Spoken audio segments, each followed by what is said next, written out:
All right, so we are a couple minutes early, but we're usually a minute or two late. So trying to balance out the scale a little bit. Good. As you can tell, wearing some of my Christmas presents here.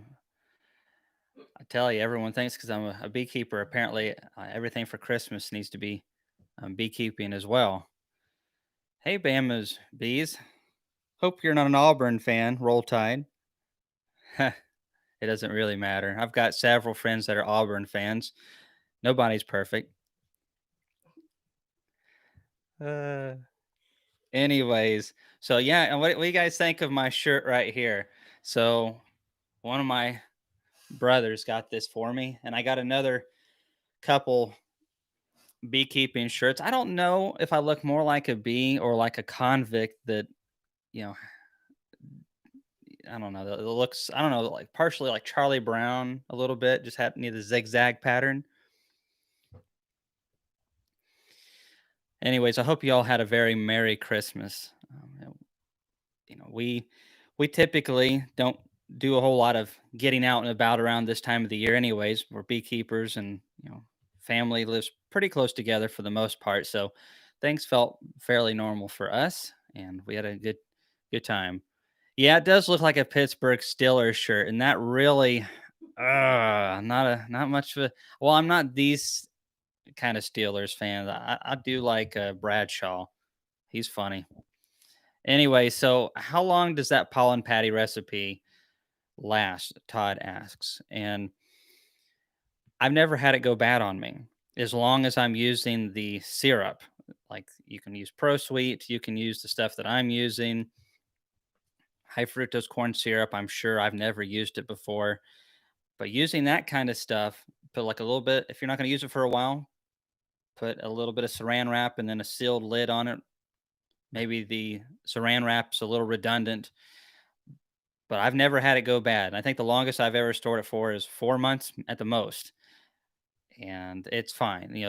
That kind of if you're doing it with water and sugar, then I would be really concerned about that going bad. Obviously, don't let it absorb moisture because this stuff will, but it lasts a very long time.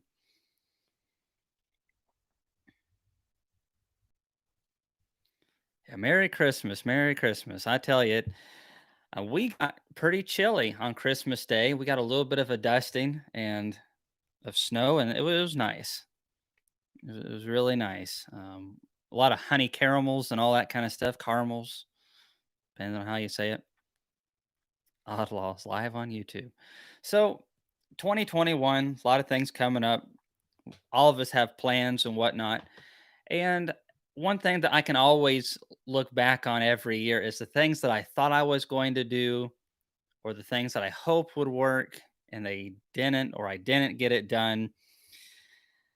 And it really frustrates me sometimes, but I guess it's better to be too ambitious than not ambitious at all, I guess. Maybe. I don't know. But anyways, one thing that I'm looking forward to 2021, it's kind of tightening things down and doing fewer things at a much higher level. That's not really my New Year's resolution, it's just kind of my goal. Maybe if I don't make it my New Year's resolution, it'll actually work, right?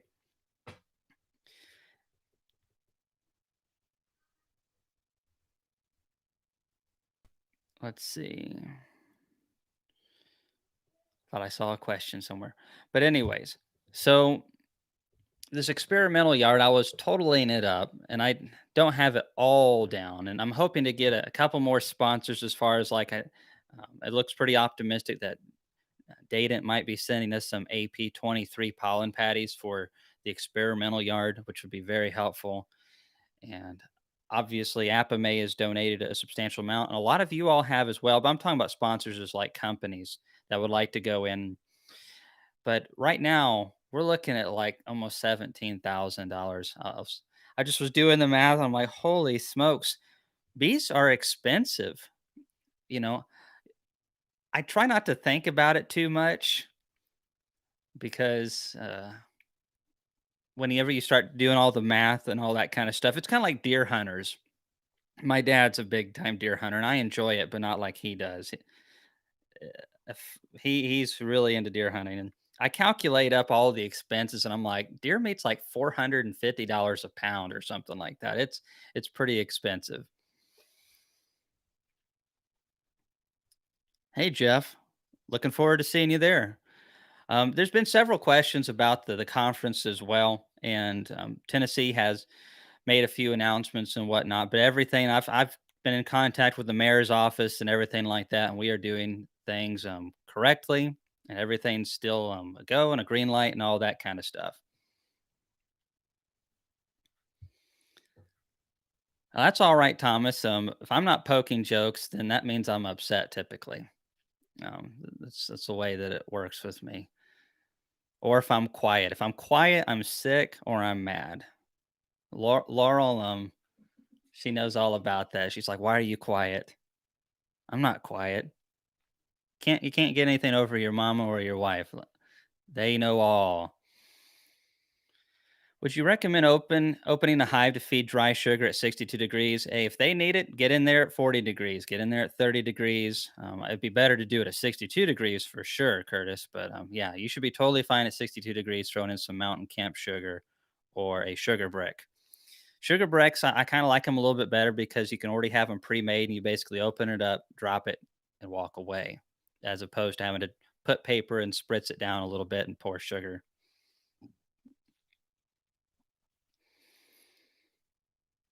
Yeah, I keep bees and deer hunt. Man, poor guy, you're just constantly spending money on stuff. But no, you can be a little bit practical with it.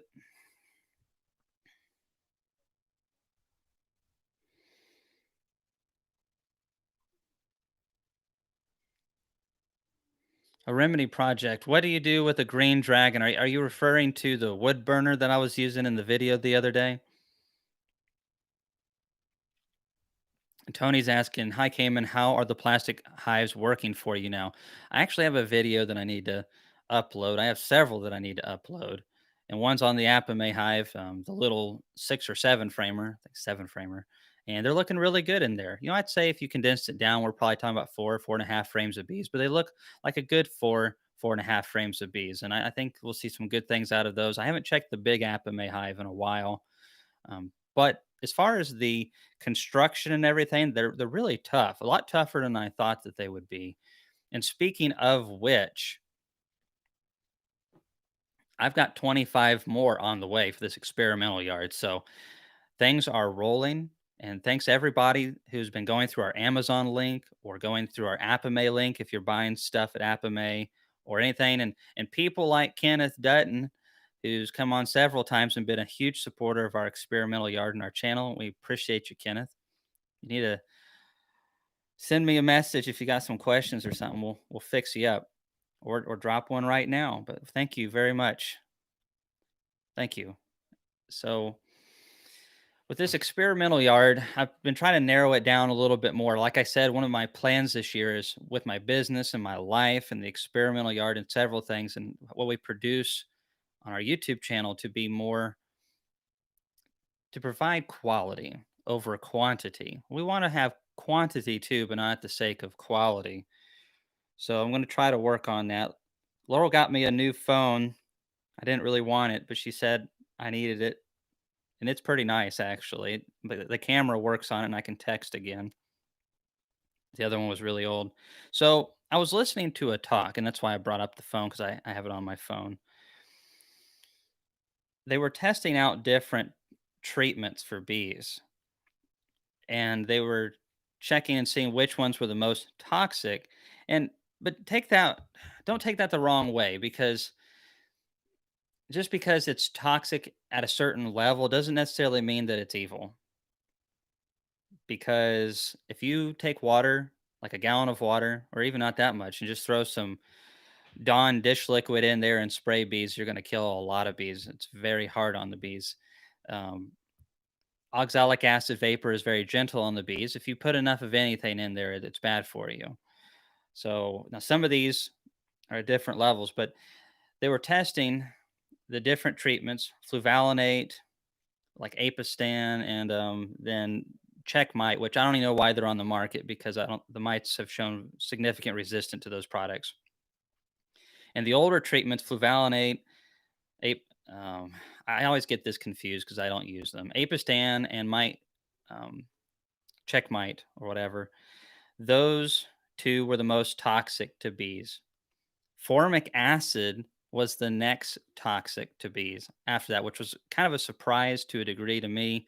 Formic, though, is that's why a lot of people have issues with it. If it's not applied at just the right temperature and humidity, it can cause more damage what you get out of it. And they're finding, and other people, and I tend to agree with this, is that even in ideal conditions, if there's brood, you're still not getting 100% effectiveness. Amitraz was the next one down, which is what is in Apivar on toxicity to bees. Now, I mean, we're talking like the concentrations have to be much higher than what we're using in order to show that toxicity to the bees. It have to be very high. Oxalic acid is below that, and thymol was below oxalic acid, which was really surprising to me. I thought oxalic acid would be lower, but I wonder. Oh, but here was the kicker: is it was in dribble form, which is harder on the bees than oxalic acid vapor, which is much more gentle. And they did not do a test on the oxalic acid vapor. So I imagine that if they did that, they would find the vapor was more gentle on the bees than the thymol was. But the dribble can be pretty hard on the bees. And for those of you who don't know, it's recommended that if you do an oxalic acid dribble, that you only do it once per generation of bees because it is a little rough on them. Um, Now, I think that was with the sugar syrup solution. I think maybe part of that could be avoided if you were using it in a vegetable um, glycerin or something like that, because the bees don't want to consume that like they do sometimes with sugar syrup. So there's some variables that still haven't been figured out there. But I found that interesting that thymol was that low on the list, which is one of the things that I want to experiment the most with this year. Seeing if we can figure out a way between thymol, brood breaks, and oxalic acid to come up with an effective strategy that's going to give us low mite loads throughout the entire year. I don't want high mite loads at any part of the year, especially not in summer and late fall. And so with the experimental yard, I'm planning on focusing on the thymol, oxalic acid, and brood breaks, and then having a control. I'm not going to do Hopguard. I have no desire to do formic right now because it doesn't really work for me anyways. Whenever I need a treat, it's way too hot without question. So that it's just not a viable option for me when I really need it the most. And even when it is within the temperature threshold, it burns too much brood up. So they found though that treating with these products on average yielded somewhere around 75% kill, which is not what we want. We want 90 something, which would explain why I have gotten to the point where I do oxalic acid vapor right now, and then I'm doing a June treatment after the honey supers are pulled, and then I'm treating again in late August to mid to late August, and making sure those mite loads are very low going into the fall flow. So all of those bees that are being reared at that point are going to be healthy and get plenty of winter bees. So Justin asks, how cold can you do an oxalic acid vapor treatment? Um, Maybe dribble too, but the vapor treatments, I usually try to get those in the 40s if I can. I've done it cooler than that, but I like to do 40s or 50s. That's when I prefer to do it.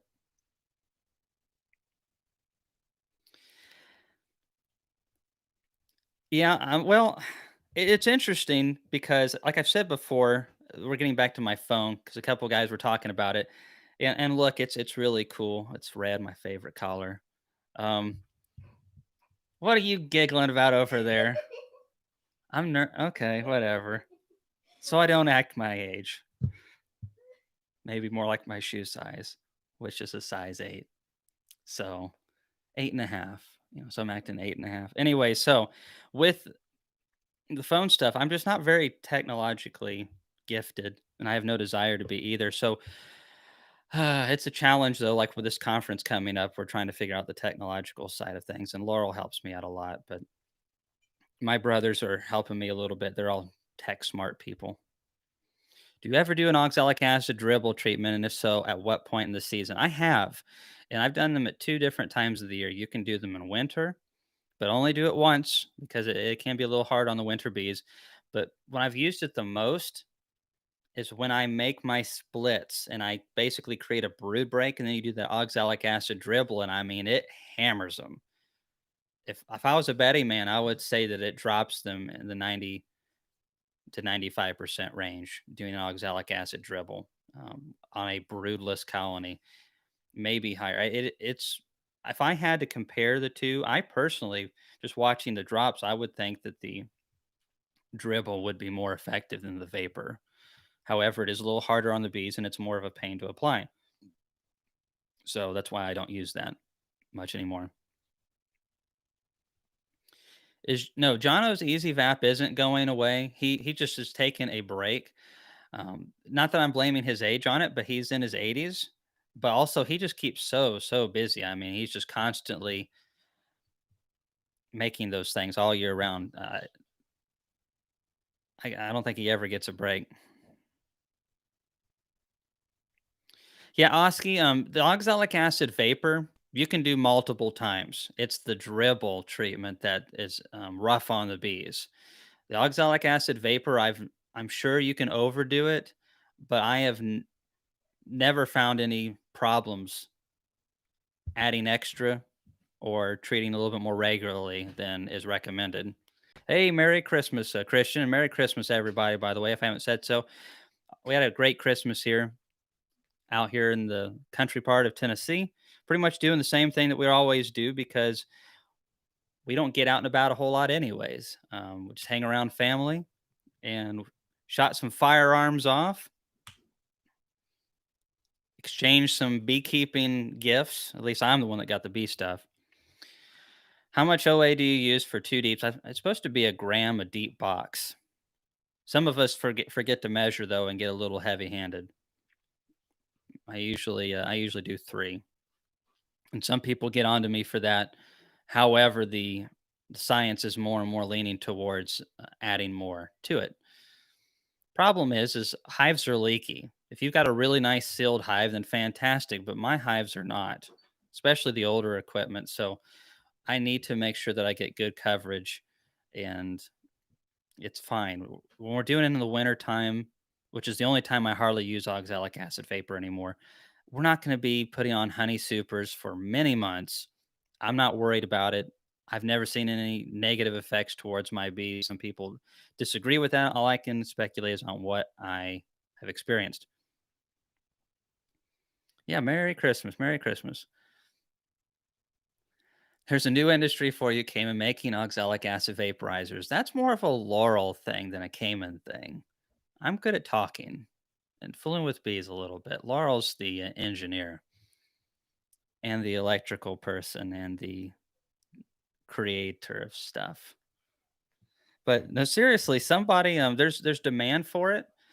John Oliver has, I mean, he's just up to here in orders constantly. By the way, he's coming to our conference. I don't think he's bringing vaporizers though. I think he's wanting a break and be able to just have a little fun. So I can't say that I blame him. However, maybe you can talk to him if you're already coming and see about getting one. Somebody actually ordered a 20 frame data and extractor at the conference, and I calculated that up between saving on shipping and the discount that they're giving for coming to the conference, saving like 300 or 350 bucks or something like that. So that's a pretty big savings. Having them delivered to the conference. If any of you guys are coming and you need anything, have them bring it out. They're running specials right now for our conference. Hey, I'm Shane and Lisa. I don't know what the shelf life is. The main thing with oxalic acid crystals is you don't want to leave them open to the air. They are similar to honey in that they absorb moisture, and that's not good. It'll affect the how long it takes to cook it in your vaporizer, and also could have some other effects that we don't know about. So I really recommend you keeping those things sealed up, and I've done that in the past, and it's much better to leave it sealed and keep it that way. Todd P. Using pollen patties in late winter, mid February. Wouldn't it take about 6 weeks to give a boost to the forager force? Yeah, it does take um, usually a couple. That's yeah, about 2 generations to see really big noticeable effect and all that kind of stuff. I typically start feeding mine a little earlier. I don't know where you are at, Todd. So maybe that's perfect for where you're at. But I'll start hitting mine with pollen sub probably either the last week of January or the first week of February is usually what I go for. Occasionally, I'll do a couple earlier, but not sure there's any benefit. Do the bees typically consume available sugar bricks before tearing into their honey stores? They'll probably use both at the same time, Rose. The sugar bricks, they don't see that necessarily as this is our stores. So they see that as something that is either spilled in the hive or just something that is they can get a hold of and that they need to bring it in. So they can have more than they need for winter and they're still going to consume that sugar brick as soon as they can consume it. So if the weather's very mild and they can get a lot of bee power on that brick, they will consume it very rapidly, whether they need to or not. So it's not always an indication if they're hungry. Healthy bees are always hungry. What's your thoughts on Hopguard? I haven't been really impressed with it in the past. Maybe in the future I'll tinker around with it a little bit more, but Hopguard 1 was not a good product. Hopguard 2 wasn't really a good product. Hopguard 3 is supposed to be better, but so was Hopguard 2. And uh, I'm just gonna start with this experimental yard testing the ones that I believe in more, for better or for worse, and hopefully the Hopguard 3 is the best product out there because we definitely need some winners. We need some better treatments, either or better deliveries. We need we need some better vaporizer options out there as well. I mean, John Oliver's got a great vaporizer, and I think it's perfect. The ProVap does a good job too. In some ways, it's better than John's. It's also you can buy 3 of John Oliver's vaporizers for the price of 1 ProVap, though, so there's that. But we need on a professional front a faster vaporizer. They're just so labor intensive, and even running 2 at a time with Laurel and me, I wish we could go faster. 'Cause, that's just part of it. The labor side of things have really changed since Varroa came on the scene.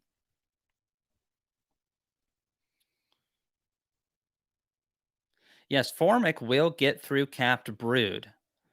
It definitely will, and it will kill capped brood as well if the temperatures are too warm. So formic is a little. You have to be careful with it. Hey, why don't you bring me one of those honey caramels? Okay, okay. I need a Nebraska Huskers cap. Well, out of all the teams in your conference, that would be one of the teams I'd probably be okay with wearing. There's not a chance of me wearing a Michigan or an Ohio State hat. That's for sure. Let's see here. Since oxalic acid vapors enter through the soft pads of the mite's feet and travel to the bloodstream, killing the mite, supposed to also destroy part of the mouse mites. Yeah, well, I mean, Stan, at some point, there's got to be a trade off. Is oxalic acid good for bees? I wouldn't say necessarily that it is, but there's a lot of things that aren't necessarily great for bees. We definitely know the mites are a big problem. And all these treatment free folks out there who keep telling me that I need to use better genetics and stuff like that. Well, first, I've used several types of VSH. I've used Texas bee weavers.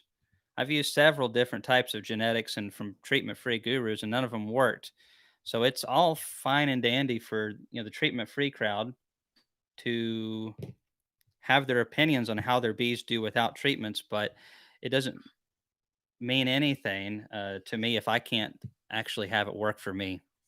And that's the biggest problem with it is it's not something that can just I can say, okay, here's this breed of bee. Todd, you use it. Frank, Kyle, Rose, everybody start using this bee, and all of a sudden everything works because it does not. And all I know is I've got to kill those mites. All right, so right here we've got a honey caramel turtle, and you got crushed pecans, you got the honey caramel, of course, here on the edge, and you've got chocolate and all that kind of stuff. It is absolutely delicious, and you will love it. There are several people out there who tell you that if you warm and heat honey up, that you lose everything that's the same. You might as well be having sugar syrup. Those people are ridiculous. There is so much honey and floral flavors in here. It does not taste anything like sugar syrup. Is it as good as raw honey, unheated? Probably not. But there's a lot of chemistry to these kind of things, and it's just like when you steam broccoli. It actually makes some things more available for your digestive system when you steam and cook some things. So I wonder sometimes you know, if there might be some benefits to warming up honey. Obviously, you're losing some things, but let me tell you, this tastes like honey caramel. Delicious. Mm. And just like that, all the craziness in the world has gone away with just one bite. Mm. Okay. Wow. Laurel is posting the video and the link and how you can make these. They're really not that hard. Once you get a handle on it, you can make a big old batch of these things. And let me tell you, do not share it with your family. Do not share it with your friends unless you have plenty for yourself because they will eat all of it. And then they'll kick down your door and demand more. Yes, Frank's Bees life is good. We're very blessed right now in this country. I know it could be better, but when I think of what my great grandparents were going through when they were my age, I would not trade off. Those people were tough.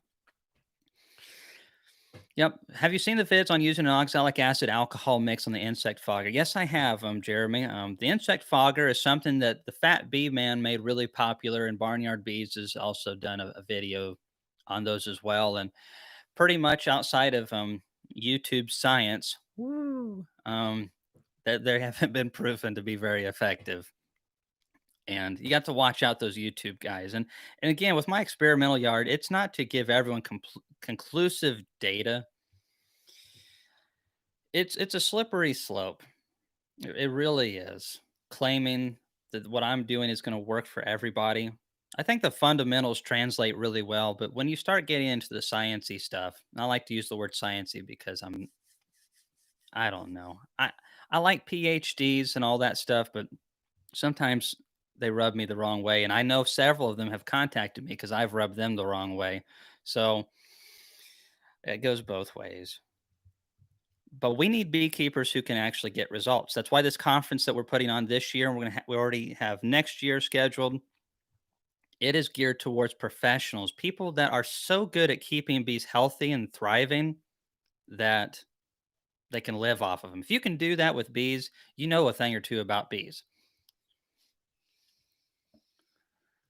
But the science behind all that, I don't trust those foggers.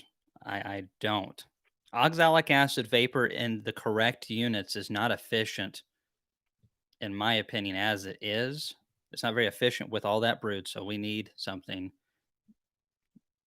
that's at least going to give us that. And I think the foggers are less effective. Oh, do you plant stuff for your bees? I do plant a little bit. We planted the buckwheat this year. My dad does. I usually give him money to buy seed and do the stuff. And he plants stuff that kind of helps the deer and the wildlife and also helps the bees at the same time. So we're getting multiple things out of it. I've never done anything to the extent where I'm making a honey crop. I feel like as good as I can do right now is just try to focus on things that are going to be blooming a little bit during periods of natural stress, lack of nutrition out there. And I was really inspired by watching Ian's video about planting all of those sunflowers. And we always plant sunflowers for the bees, but not to that extent. And I'm thinking we're going to try to do more, get those blooming during that period of nutritional stress and just help them out a little bit more if possible. Sunflowers are very easy to grow here in Tennessee. They love the heat and humidity. I forgot about that video of us in the car. John says he loved meeting you. Yep, she's awesome. if you can get her to talk. So 2021, if you're a new beekeeper and you're watching this, would strongly recommend this book to you. I don't get anything from it, so this is just a personal recommendation. This is the first bee book I ever purchased, and it's still one of my favorites. It- It's nuts and bolts. Now, when it comes to Varroa mites, it really doesn't address a lot of the new things, but the fundamentals are still the same about managing and taking care of your bees. I was on the phone with a fella today, and we were talking about different beekeepers out there who are making a splash in the beekeeping world. And one of them is really big into promoting swarm trapping, and I like swarm trapping too. It's fun, especially if you're getting started. It's a great way to get more bees. But honestly, if you can get to the point that I think Bob Benny is going to be teaching, addressing a lot of this in our conference, is that you keep the bees that you have and you keep them so well that you make more of them. And then eventually, swarm trapping is just, you don't need to anymore. But some of these guys are promoting swarm trapping all the time because their bees are dying all the time. And so they're having to replace their losses. And I've been there before. It really comes down to management and fundamentals. And this book really addresses a lot of that on a beginner level and works your way up.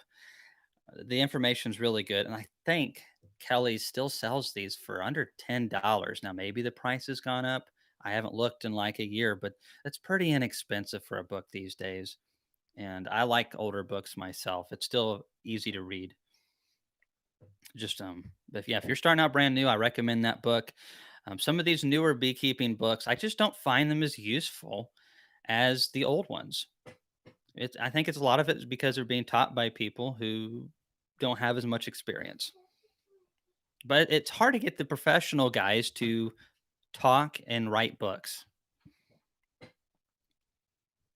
Yeah, if someone send me some antennas, I'll wear those, and get me some eyes, like a hat with eyes. I can be like a drone or something. Look how long that hair is getting. It's getting awful, getting wild. Your dad and your mother would be so ashamed of my long, shaggy hair. Oh man. Yeah, hi-fi. And that's exactly what I've come to find is that, and that's why we hardly did any swarm trapping this year. The only swarm traps that I had out were the ones I left out from a year prior, and some of them actually caught some stuff. And your time is just much better spent if you have the bees to make your own splits because it can be planned out. You obviously they're your bees, so you've got them.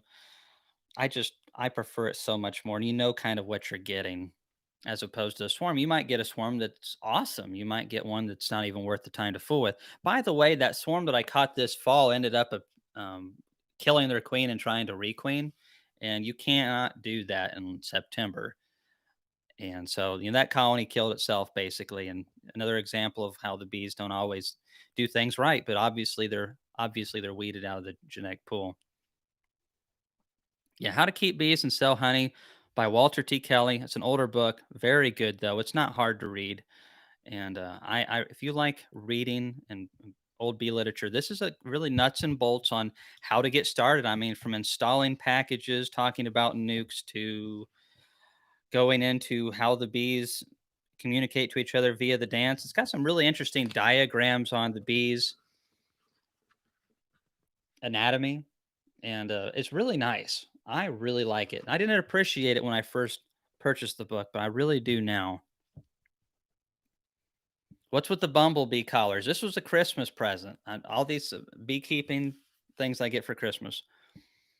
Yes, it does keep it simple. And I think that's one of the things that we struggle with as a beekeeping community is sometimes overcomplicating things. And I want to kind of put this as a disclaimer out there because I do a lot of things in my videos that I don't practice with my business. People send me stuff and I put them in the videos occasionally, but that doesn't mean that I recommend it. If I'm using it for my business, obviously I like it, or I made a really bad big purchase. But there are a lot of things that I fool with, and they kind of fall in the category of the flow hive. It's not necessarily that they're evil, because I definitely don't think that. they're just not practical or cost effective. Doesn't mean you shouldn't have one. You just, if you're willing to fork out the dollars, then that's your business. So, someone, speaking of stuff that somebody sent me, Ryan sent me a bunch of these 3D printed frame rests to be mounted onto the beehive. So, thank you very much, Ryan. I appreciated your letter and everything. And they are, I think he might even sell them and stuff like that. But I tell you, 3D printing is really fascinating. I don't know anything about it, but it just blows my mind that people can do that with technology these days. Costa Rica. Thanks, Richard, so much for commenting and coming on. So Henry's asking, how do the Apame hives work out? They've worked out really good so far, but of course we're just starting winter, just a couple days into it, and between now and spring, we're going to see how they perform. I especially want to see how they're building up coming out of spring. But I have 25 more of them on the way. Apame is now going to be a vendor at the conference as well.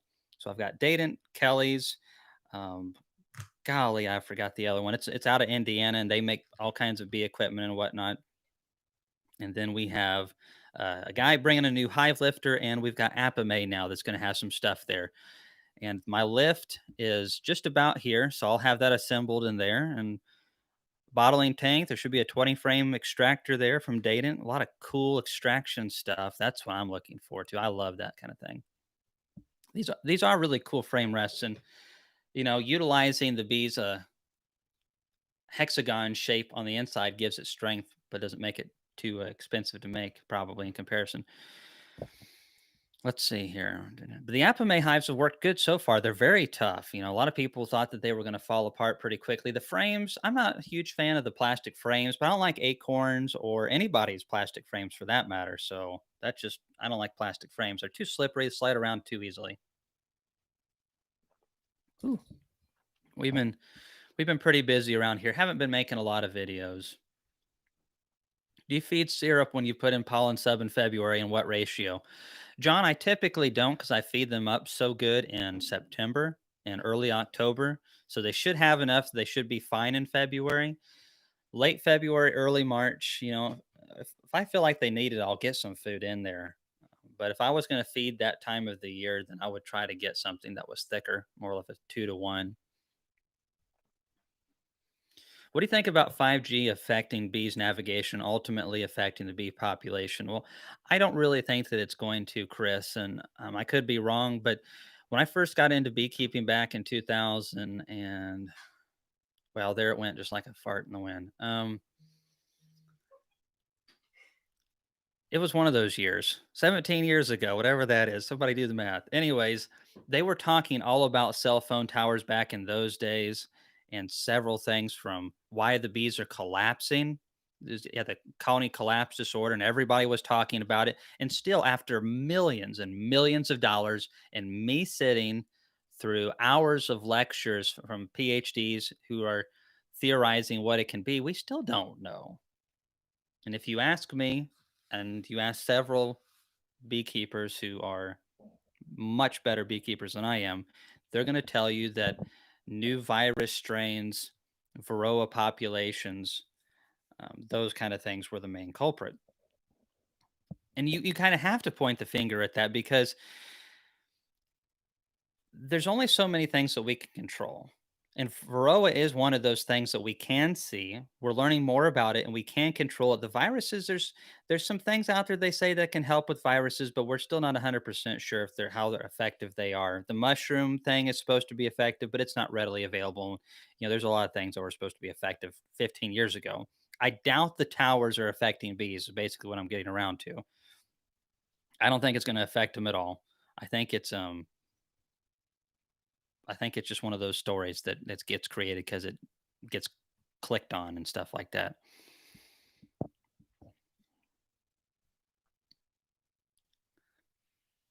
Ah, thank you, Bohemia Bees. Thank you. My math is not very strong today. We stayed at my parents' house and had Christmas yesterday pretty late, and the kid, a bunch of little kids and stuff like that, a lot of energy, and I stayed up too late. Didn't get my beauty sleep. You can tell probably. Cayman, are all your Hive equipment done and ready for the convention? Russell, no, they're not. Oh, it's a big item on my list. We've got so much we've got to do. It has been a roller coaster, but I have about 160 that are mostly completed, and I'm hoping to have at least 150 of them available at the conference. Some of them will be deep, some of them will be mediums. They all will be wax dipped, and also some of them will be painted and wax dipped in combination. Hey, Greg, pollen sub is going on the end of January, first week of February around here. If you had to choose between wax dipping, unassembled boxes, or paint, which would you choose? I have a tank, but it isn't big enough to dip assembled boxes. I would rather dip unassembled than have to paint. I hate painting. There's few things I hate more in beekeeping when it comes to assembling equipment, and that would be inserting wax foundation into frames and wiring it. I really do not like that.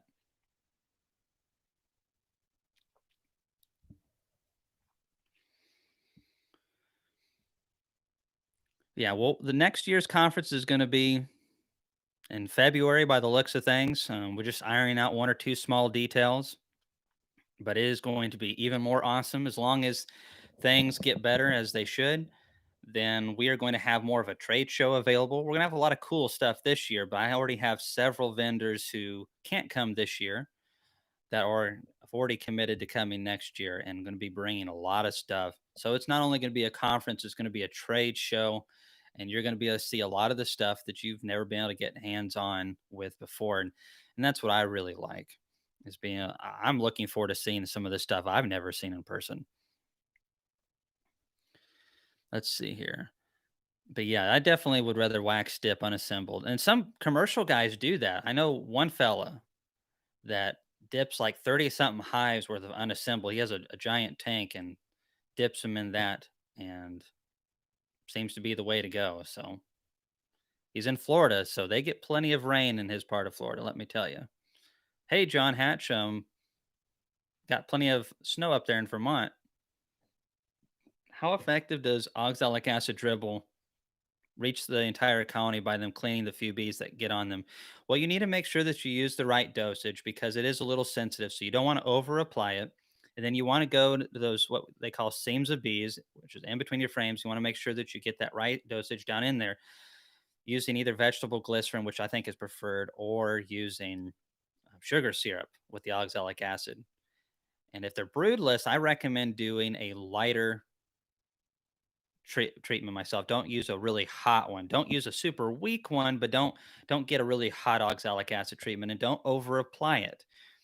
It should be extremely effective if they're broodless, especially if it's upper 40s, 50 degrees, clusters fairly loose, and they'll get it on themselves and they'll start grooming. And I think that's part of the reason why oxalic acid vapor and these treatments in winter are so effective is not only are they killing mites, but because the bees have no brood and all the mites are exposed, whenever you treat oxalic acid vapor, if you watch the bees afterwards, and with that dome I can see it really well, they just groom and groom and groom for quite a long time.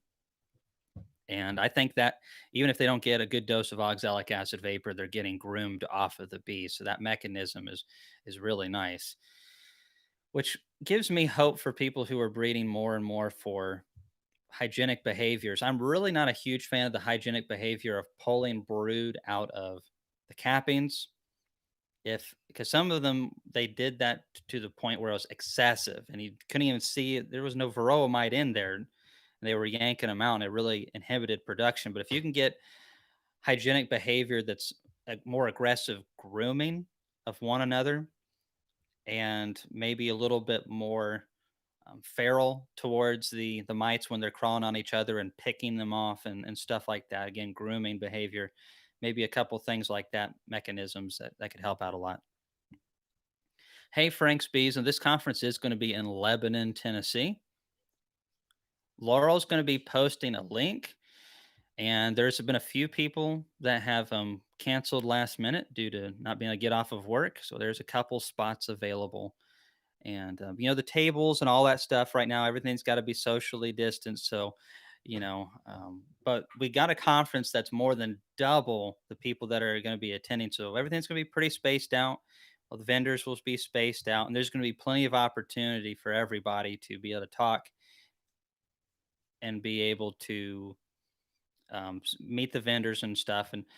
And hopefully the weather will be as good as what I think it's looking to be. It'll be in, the upper 40s or something. We might be outside chatting it up. So, but the conference room is plenty big. It's going to be excellent, especially given the circumstances.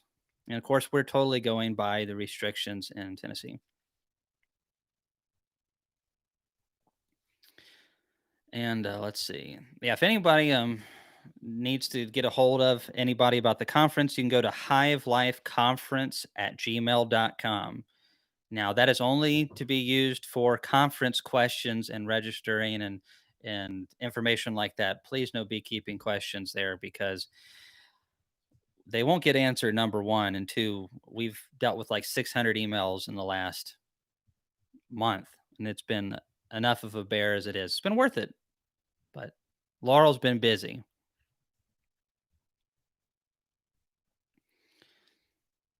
Let's see. So, a couple other things that are going on. People have been asking about the degranulating the syrup in the water tank. And I'm working on a 2.0 version because the other version, while it did give me some results, it just it the bucket that was furthest away from the heater didn't fare as good. If you had it on a cold floor, then you'd have some crystals in the bottom. And I think there's a couple reasons for that. First, obviously, the floor is cold. Two, the crystals naturally sink. The warm, lighter honey goes to the top, and the crystals sink to the bottom. And so, I think what's happening is you're ending up with a little bit of a thinner honey at top, crystal at the bottom. So you might need to mix that up a little bit if it gets really bad. But I don't really want to fool with that. So what I've done is I've gone out and I've purchased this Inkbird thermostat, and I can plug this into the wall, set the temperature that I want, and use a stronger heating element. I don't know how many of you have watched the videos where I'm heating up syrup with these elements. You can get them from Man Lake, but you can also get them off of Amazon for like half the price. And they're very strong, but they get up to 180 degrees, which is way too hot for honey. But I can set it on this thing, and I'll be showing you all at one point for whatever temperature. So if I want to set it for 100, which is no problem for honey, short term, then I'll do that, and then this thing will kick it on and off whenever it gets to that threshold. And we're going to be experimenting with that quite a bit because I want to get it right. Do you use screen bottoms? I don't think I've noticed on any on your hives. I have used them in the past. I just don't think that they're worth spending the time to make them. In my opinion, they're really handy for collecting a little bit of data. But other than that, I don't find them extremely useful. Now, I do have some screens. I've got three on right now, and then I've got some on the Apame, my polystyrene hive, and my other little Apame hive. And they all look to be doing fine. So it's not like the bees can't survive with them. You probably need to talk to the local folks and see what they think. But personally, I think solid bottom boards are better. They're cheaper to make, and they're stronger for moving bees around. Shut that door.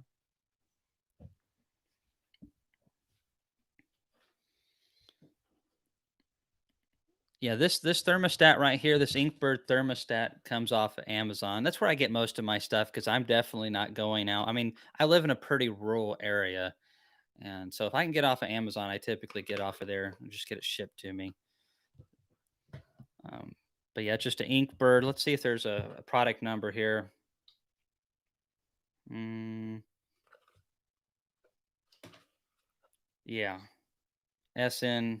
I'll leave a link in one of my videos, but it's pretty nice. It's a very long number. Waiting to see more than dead bees on the landing board in the snow. Oh, wanting to see more. Well, all of my hives are kicking out a handful of dead bees every day. I'd probably say that on average, I'm losing a dozen or 2 dozen bees a day. Now, if your bees have been fed on or have some, high levels of pest problems, whether it be Varroa or tracheal or nosema or whatever, then it could be higher than average.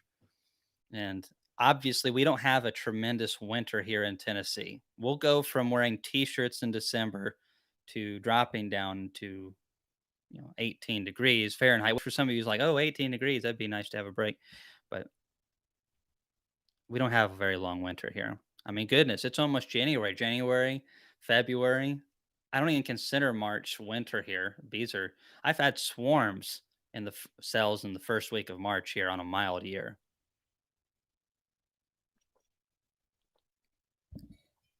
Let's see. 16 degrees this morning. I've asked this before, but what do you do with your fermented pollen frames you pull out of dead hives? So, if they're fermented, that's a little bit of a problem. You can freeze them. Why are they fermented? Is because small hive beetles have been sliming them a little bit. Yeah, 12 weeks until spring equinox. I tell you. And right now, again, if you haven't done your oxalic acid vapor treatments, it's a good time if the weather permits to get out there and kill those mites. Super valuable time to do it. We are capitalizing on that and getting two treatments on a week apart. So, what are your favorite genetics of a queen? Well, obviously, I don't want to see any brood diseases. I don't like seeing chalk brood and all that kind of stuff. I hardly ever see chalk brood in my bee yards, and I think that's an important genetic right there.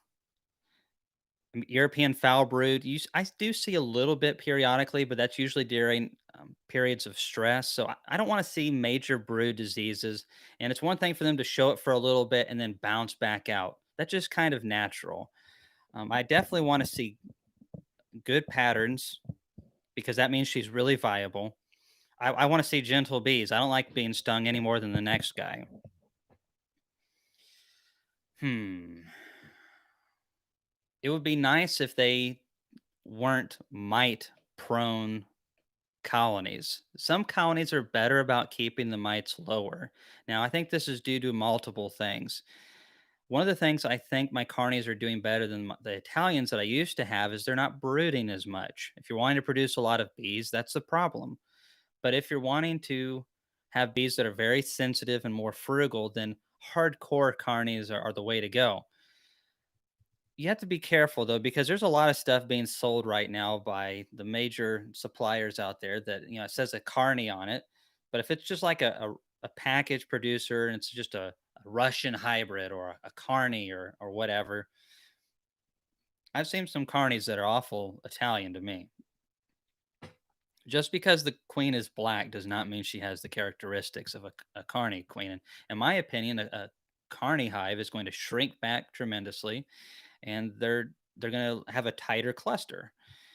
And if they don't have that, I kind of am more and more liking that because I think because they rear less brood, that I'm not having as many mice to deal with. Also, I'm not having to feed so much. So it depends on what you want. There was a study that came out pretty recently, and I don't have it to link. I apologize. But they were testing hives up north that were insulated versus non-insulated, and what they did find is that the insulated ones did seem to want to brood more, but the problem was they also had much higher mite loads coming out of the honey flow than the other ones did, and they produced more mites over the year, which just makes total sense. More brood, more mites. That's why people in the South are going to have to treat their bees differently than people in the North. Obviously, people in the North have to do it differently as well. I primarily want a bee that works really good. I really don't care. There's no such thing as a 100% carny, 100% anything in the United States, people included. Now, we do have some 100% idiots, but I try to not associate with them too often.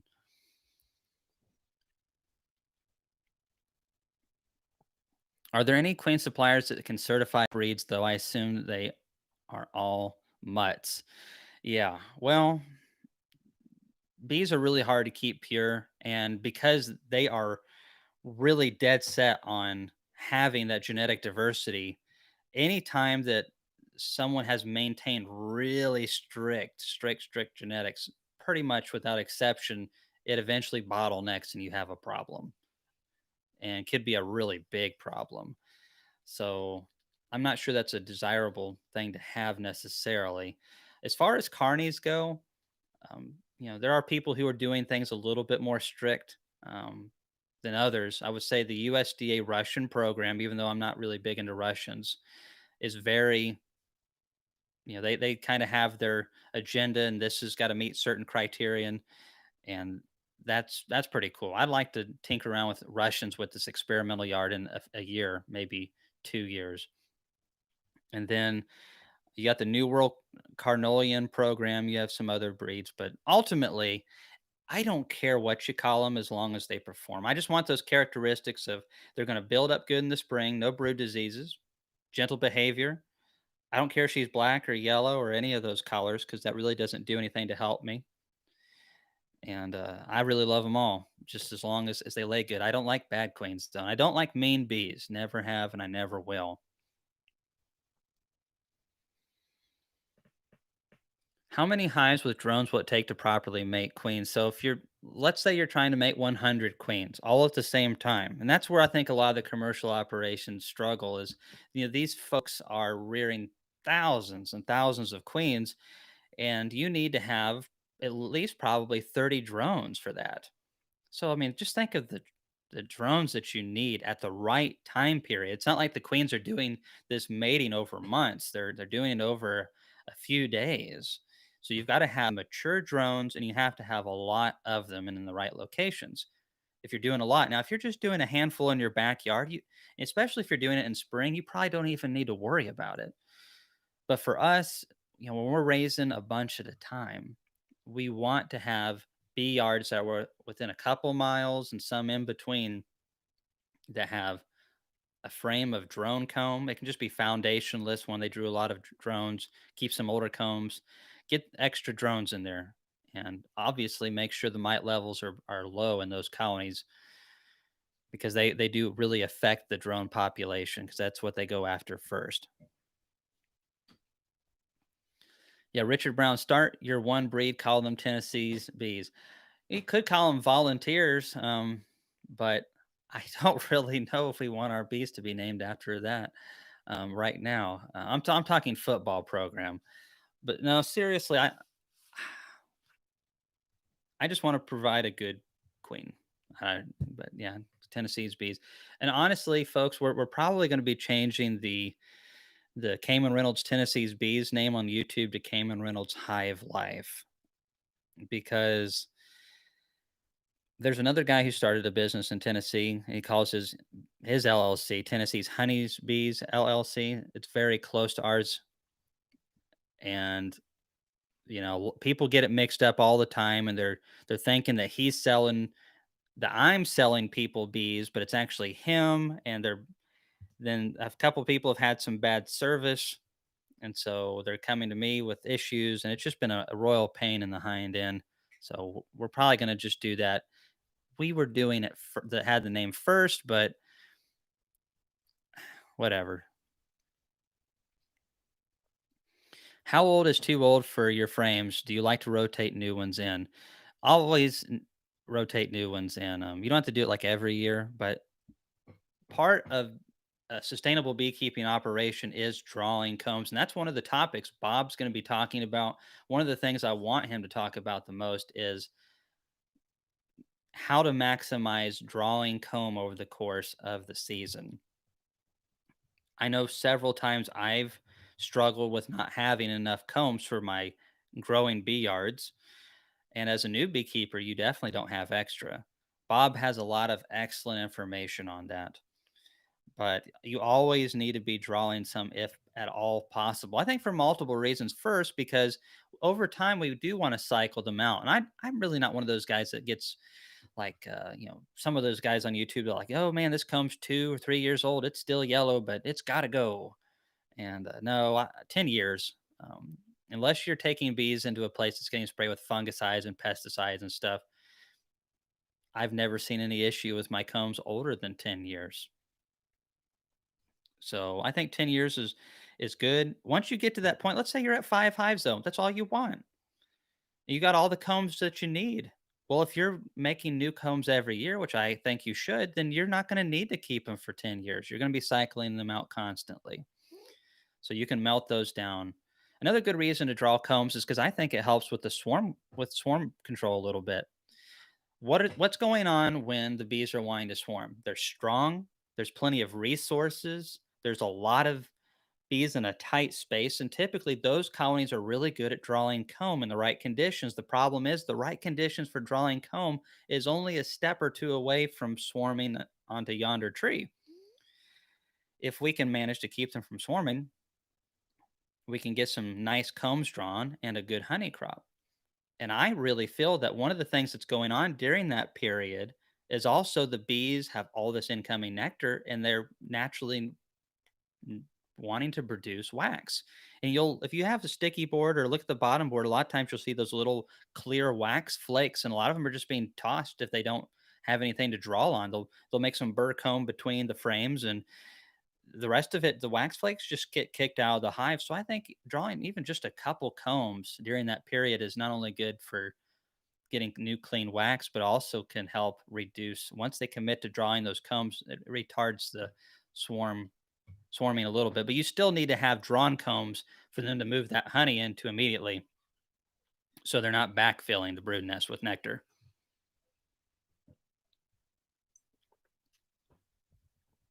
Yeah, Bob Benny has a nice video on old frames, and um, he he says I think around a decade too as well on combs. Now the oldest one I've ever had was about 16 years old. Might have been a little older than that, but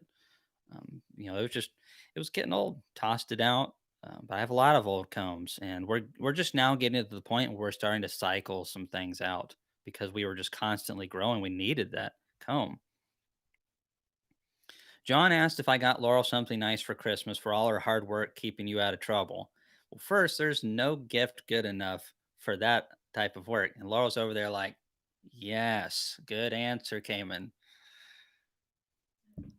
I'm learning. Almost 10 years of marriage. I'm starting to get it figured out. And I just jinxed myself. But seriously, I didn't get her anything for Christmas, to be honest, John. Just me. Just me. No, we really don't do a lot of that stuff right now. Everything's focused on getting this business fully off the ground, and we've both have fully committed to that. However, we are, as long as nothing crazy happens, going to be going to Hawaii, and that's we're going to consider that our gift to each other. So for our 10th anniversary, Christmas, all wrapped up into one. It's also going to be part of a business expense because we're going to go over there and film some videos, and then we're going to get our coronavirus test. So hopefully we won't show up for that, and we'll be fine. I tell you what, it's crazy. You can go all over the place and get a free coronavirus test, but if you get it, go get on an airplane. They make you get it through their special approved people, and it's going to cost probably with taxes close to $300 for both of us to get those tests. I'm glad somebody financially is doing well right now. Laurel, you might need some remedial training. Oh, but so as far as that fermented comb frame up there, if they're fermented just a little bit on the edge and there's just been a little bit of slime from the or maybe a little water or something, you can freeze them. But like if the comb is still in good shape, but there's a layer of slime over the outer edges of the comb, a lot of times the bees won't even rob those out because it's very off-putting to them.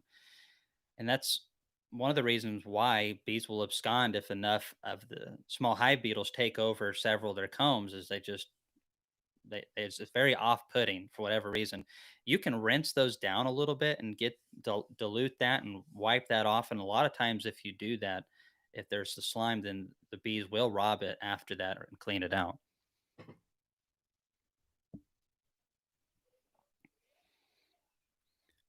Well, Oski, I mean, I'm telling you, I think women marry men primarily just to fix us because we're so messed up.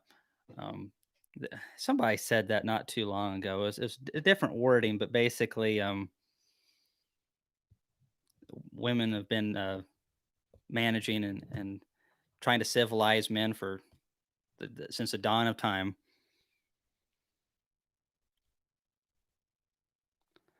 Yeah, John. Okay, so if there's no slime on them, they're just a little fermented, then you can just stick them in the freezer and maybe just stick them on a strong colony in spring and let them clean it out if it's not too bad.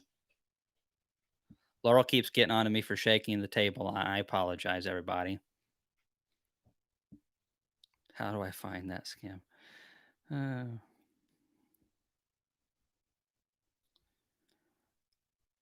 what temperature does the propolis not seal the hive? I really don't know the answer to that, Dennis. And that's why guys like Ian Stepler are using those, what he calls foamies, for that lid to sit down.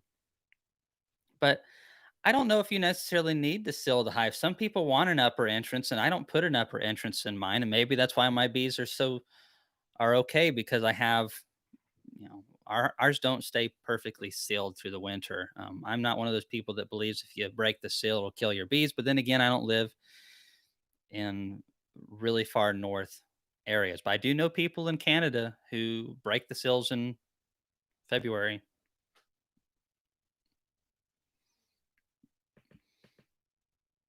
How much does the type of bee affect honey production? Jacob asked, and that is a good question, and it definitely does affect honey production. If you read a lot of the old bee literature, you really begin to appreciate all of the changes that have gone on in the last 100 years, especially 140, 150 years. And back in the late 1800s, 1890, 1910, all those periods, they were figuring out a lot of stuff from people starting to transition over into removable frames to GM Doolittle discovering how to graft queens. And all of a sudden, now beekeepers can make splits and reproduce. Because prior to that, you got more bees by letting your bees swarm out, which wasn't a good way for honey production. And because of that, people were on accident selecting for bees that wanted to swarm more. This one of the problems I have with catching a lot of swarms is if you're breeding from those and you constantly keep those, then you by default are selecting for more swarmy bees, which is not a trait that I like. You'll never get rid of it. They've tried for well over 100 years, but one thing that they were dealing with back in those days, they didn't have all these mites and problems, but they didn't have the understanding of the education that we do now. And so they were figuring all this stuff out. In honey production, you'd have some bees that were really thrifty and some that were just extremely lazy. And I think some of that was the genetics. Some of that was, I think they had old queens and didn't realize it. Old queens can keep a hive together, but they just can't go over the top anymore. They just don't have enough left in the tank. And they're those hives that'll get you about 18, 20 frames of bees and just at the most. And some of them can't get out of a deep box and they just don't do a whole lot. It might make you a little bit of honey. But if you would have replaced that queen with a new one, they'd be busting at the seams. Old queens are an issue, and that's why I recommend for those of you who don't want to risk that happening, and say you want 3 honey production hives, well, have 2 backup. Have 2 backup nukes. It's just a great plan all the way around. Keep some young queens around, and if you have a suspicion that one of your production colonies has a lesser queen, you don't necessarily have to go in there and crush her.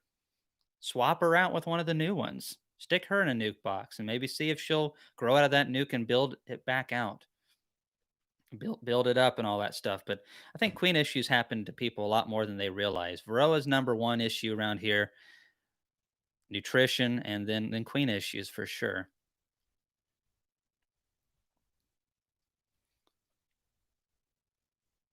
Hey, JP the Bee Man. Hey, we're all doing good. We had a Merry Christmas, and I hope every one of you did as well.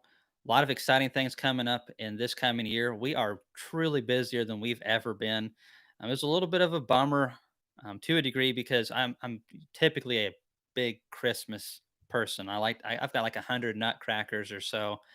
I really like Christmas music and all that kind of stuff. Definitely like the Christmas food, and we pretty much focused on the conference and prepping for it and instead this December. So it was good though. Things are going well.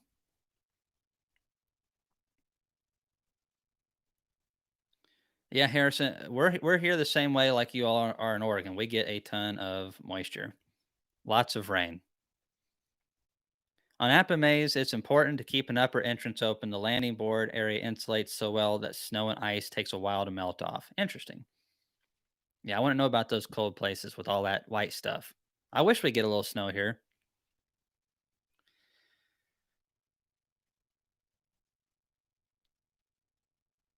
Let's see. Do-do-do-do-do. So, Hi Fi says, Cayman, I'm looking to get a radial extractor for my deep frames. I don't want tangible.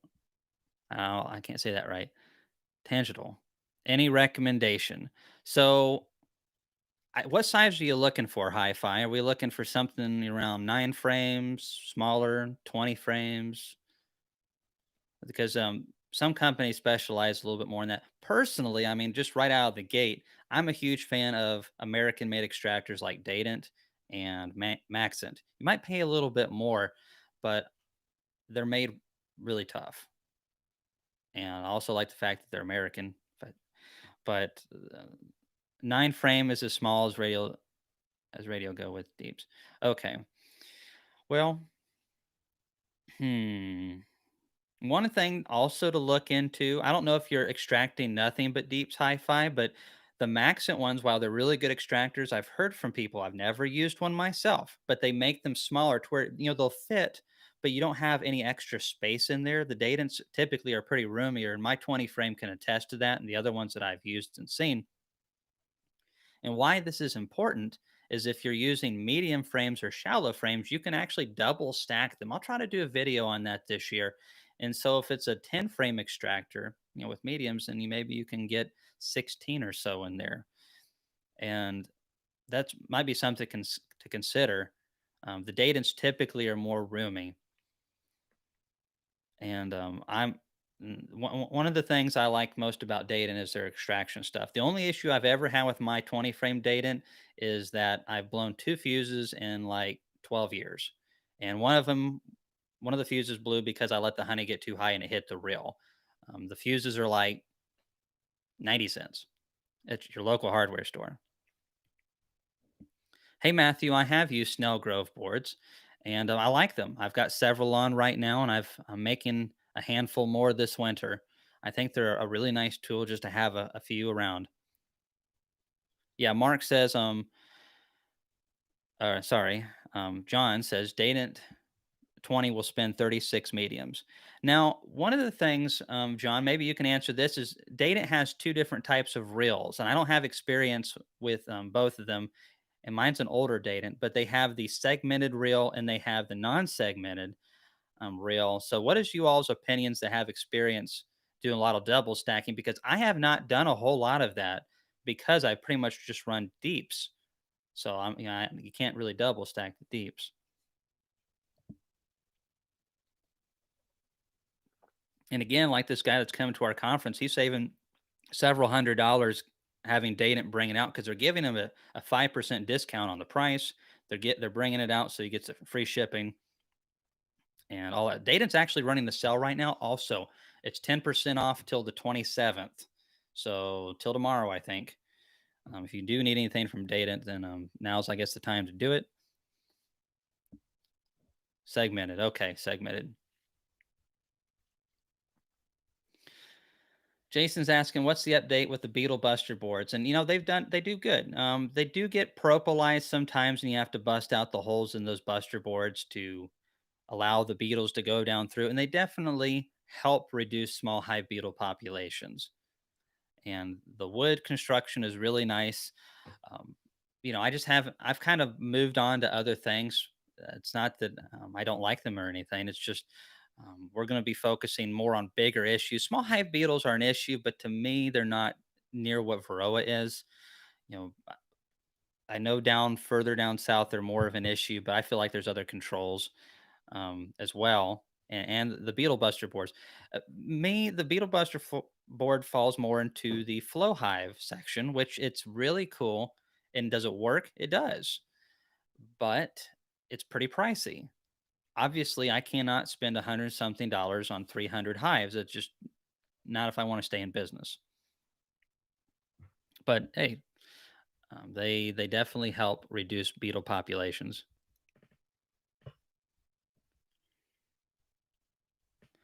What is the best way to feed old honey to your bees? So if it's your own old honey, I actually wouldn't recommend feeding it. Because if it's really old, actually honey degrades and it's not as good of wintering food as fresh sugar syrup. And a lot of people aren't going to like that, but that's just science. A lot of research has gone into this, especially if it's fall honey or if it has a lot of debris in it, like you still got a lot of wax and stuff in there.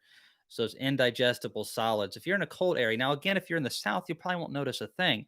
But if I was you, use it for making pollen patties if you're going to feed pollen patties, and you can take 1.5 pounds of honey to 3.2 pounds of Ultra B or AP23 or a pollen sub like that and mix it up.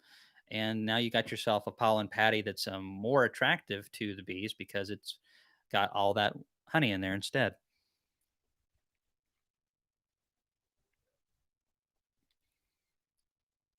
Merry Christmas into the eggnog. You look like a bumblebee. Ha ha. Thank you, Ian. So this is a honeybee. See, when you get a hold of me here in maybe 30 years, when I finally let myself go at the age of 62, I'll look like a bumblebee. Right now, I look more like, a drone that's just ready to get out there and get busy. Hardworking drone. Boy, that's an oxymoron. Let's see here. Yeah, but the Maxent, John, and the Dadant, I think are two really good. There's other good extractors out there, but I like USA made, and I really feel like you get a higher grade of steel and welds with these companies.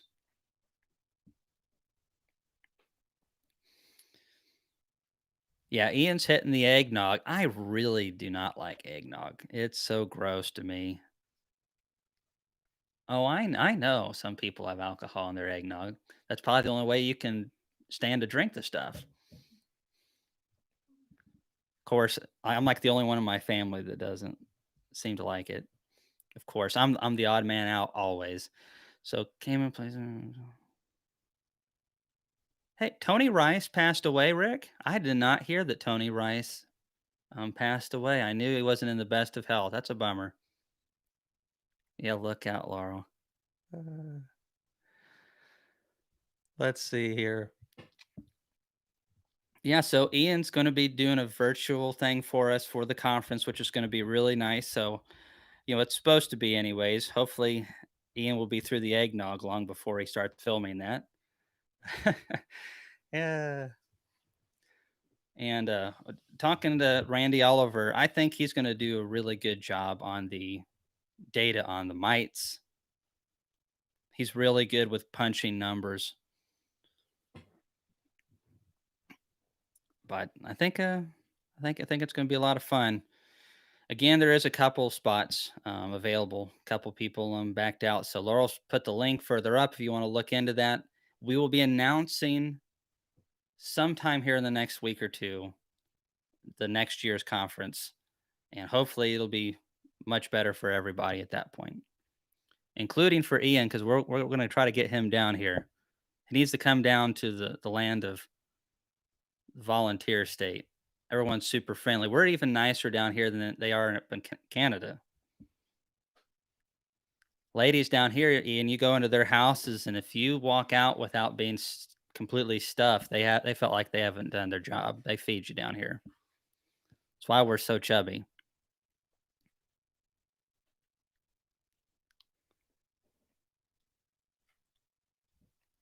What are you shaking your head at me for? Oh,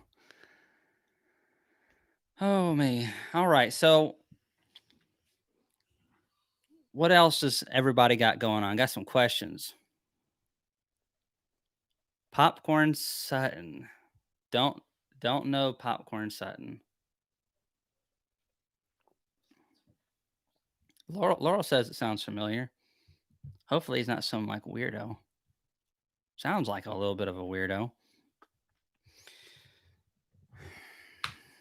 So one thing that Bob is going to be talking on as well is not only comb drawing, but he's going to be talking about splitting and treating. Kent Williams is going to be talking about queen rearing at the conference. I'm going to be kind of filling in. We're going to have some round tables.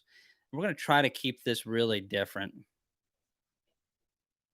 Oh, you think your dad? Oh, okay. The new popcorn setting. Oh boy. But anyway, so we're gonna have plenty of breaks, especially because of the way things are right now, where things have to be spaced out a little bit more. It's gonna be harder to, the vendors be able to get it to everybody's order. We're gonna have that cheap syrup there. I've got at least 100 buckets, 5-gallon buckets of that quality syrup coming at 25 cents a pound, brand new food grade bucket. We're going to try to have several boxes there that we've made. They're not going to be like select grade boxes, but they're going to be totally functional, and they're going to be wax dipped, and they're going to be at a very reasonable price. We may have some of those things available later in the year, but we just don't do a lot of pickup dates, especially when spring starts. It's really hard to find the time. All right, so some bald brood. I saw a thing up there about it. Let's see. Cayman, what can I do about bald brood? And can you explain it better than me? Thanks. Well, not entirely. I'm not really an expert on all the symptoms that causes bald brood. Maybe Ian can weigh in on that. Ethan is my brother. Ian's not. But I keep saying that. I've done that like twice this week. But bald brood can happen from wax moss getting behind. I don't think that happens very often. I see that a lot on Facebook. Someone's like, I've got this little area of bald brood. People are like, oh, it's a wax moth getting behind there. That's caused by wax moths. And I think that can happen. I think anything that disturbs those cells in an unhealthy manner can cause them to uncap that. But if it's bald brood at that exact stage, then and you're seeing a lot of it and seeing it consistently on multiple frames, and I'm going to suspect that there's viruses or mites or something in there. Something's causing problems. I don't fully know, to be honest. One of the other reasons you might see that though is bees that are extremely hygienic. And as especially several years ago, some of these VSH strains, they bred them to be so hygienic in that regard that they would just yank brood and yank brood and yank brood, sometimes for no apparent reason. And you would see a lot of bald brood in those colonies. And the mites had a harder time building up, but the bees didn't produce very well because they're just too hygienic. And so it could be a hygienic behavior in your bees. I really don't know 100% on that. Anyone feel free to weigh in on that. So Richard Brown's asked dates on the conference. So 2021's conference date is the 8th and 9th of January, and everyone's got a registered, got a couple spots, all that stuff. Yeah, and it's pretty much a hygienic behavior, but what's causing that? I think that's the problem though, is that it can be multiple things that could cause that. I'll have to look into a little bit more Oski powers. I'm a little curious myself. What's your favorite way to bank queens? To not? Sorry. I mean, on a serious note, though, um, I don't like to bank them very long. I feel like this is something that isn't isn't very healthy for the queens long term. And typically, the only time I bank is if I absolutely have to. And what I will do is I typically have the queens with just them in the cage. I don't have any attendants in the cage, and I think that helps a lot. I like the JZBZs, so I've got little holders that the JZBZs fit right down into, and you can just have multiple queens right there. And then I will find nurse bees, and all you have to do is go to a colony, good, healthy colony with plenty of bees, and find frames of larvae and pollen, and make sure you don't get the queen in there, and shake them into a Jester nuke box or some type of tub, and then smoke them a little bit. And all the bees that fly away are old bees. What you have left are all nurse bees, which are the perfect bee to take care of them. and then I'll just shake those into that JZBZ container and I'll keep them fed. That's not really a long-term banking system. I have kept them in that for as long as almost 2 weeks. But the longer you keep them in there, they don't want to be they don't get accepted as good as if they were more fresh. I think it's not really good for the queens. I don't do long-term banking though, and I'm not an expert in that regard.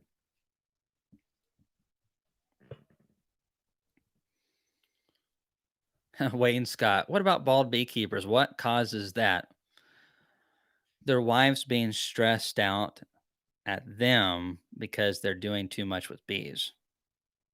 That's what causes bald beekeepers. It's kind of the husband goes too far with the bees, the wife gets stressed out. And when the wife's not happy, the husband's not happy, and the hair falls out. That's my theory. I'm sorry, I'm on weird mood tonight. What is the best direction to have the entrance pointed? The old song, My Window Faces the South. Um, that's pretty nice. But honestly, I don't really focus setting up my bee yards in that way. I just set them out there in the way that's going to be more convenient for me to access them and for the bees to be able to fly in and out. I don't want anything blocking them too close. You definitely don't want them getting those if you're especially in a cold area. You don't want them getting those cold northern winds. Try to position them in the way where they're going to have protection from the wind if you're in a very cold area. But I don't really get hung up too much on direction. It's nice if they can get the early morning sunlight on the entrance. That's fantastic. But you know, I have my hives facing every direction. Stress will kill you faster than anything. It's the number one killer. Bald beekeeper. It starts with having kids. Oh boy. So I'm going to get back into the experimental yard just for a second and talk about that real quick. I have 25 Apame hives coming. They should be here within the next week. And that's going to be quite a load of beekeeping equipment. Pretty excited about that. There's going to be a lot of things that we can use them for, and some people have asked me why I chose them over the polystyrene for multiple reasons. The Apames are tougher. They can withstand more abuse. They're easier to move. They close up easier. They come with a pollen trap, which I think for future videos is going to be awesome. Once the hives get established and we get some good pollen flows, I'd like to pull a lot of pollen and one use it for more queen rearing because I love feeding back real pollen patties to colonies that are raising queens. And then on top of that, I would just like to see what kind of production we can get on that scale. I typically just raise a little bit for my own purposes. I don't sell pollen. Some people do quite a bit. My friend Gus in Memphis, I sold his pollen for I think $2 an ounce. Woo. But it's hard to come by. Not a whole lot of people are doing it, and pollen is pretty cool. Also, yeah, Apame has done a really good job of communicating with me and helping us out. They also gave us a huge price break, and so I want to say again, thank you to Apame. They dropped the price like 2 grand for our experimental yard.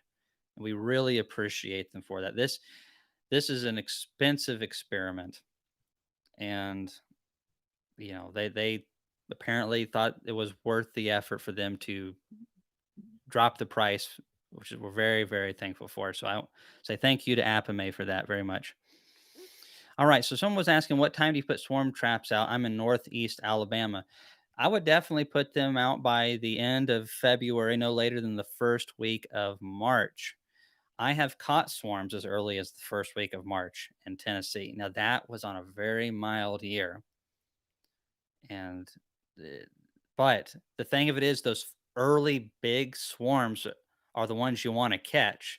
They're the ones that got into a cavity that was probably too small, or maybe the beekeeper did a really good job with their bees, but they reduced them down to a single and they built up all February and they didn't get out there and check them because somebody told them, "Oh, you can't check the bees if it's 55 degrees outside or colder." And so they didn't throw that second box on, and they're packed single and they swarm out. And then you have a swarm trap, you catch a huge swarm. So those early swarms, you don't want to miss those early ones. They're definitely bigger, in my opinion. Typically, it goes hard and heavy around the end of March, early April around here. So Alabama, you're going to be a week or two ahead of us at least. The chicken hive, do you use 9 frames in the brood and in supers? And the answer is yes. Now I've started working my way back to 10 frames in the brood nest again. But the only reason I've done that is because more and more using single brood management. So I like having that extra amount of cells in there for the queen to lay and move resources.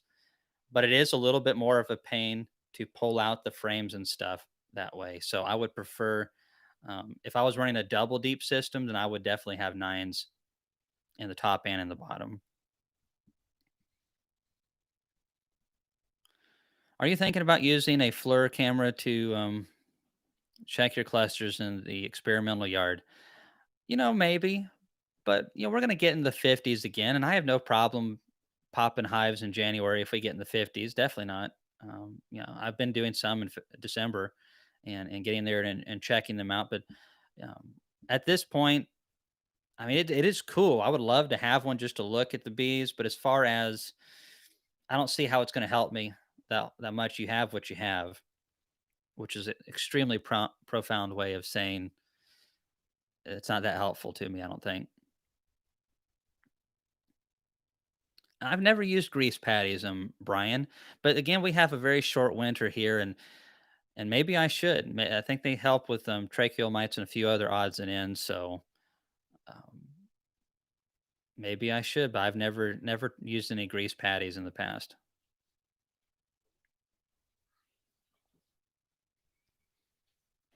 Let's see. Hey, Garrett B Company, thanks so much for coming on. Merry Christmas. Thank you so much for the donation to our experimental yard. If you have any questions, hit me with a question. Can you pull the dividers on a queen castle if you have if you have a compartment that fails to combine them and then put the dividers back in when you place cells again?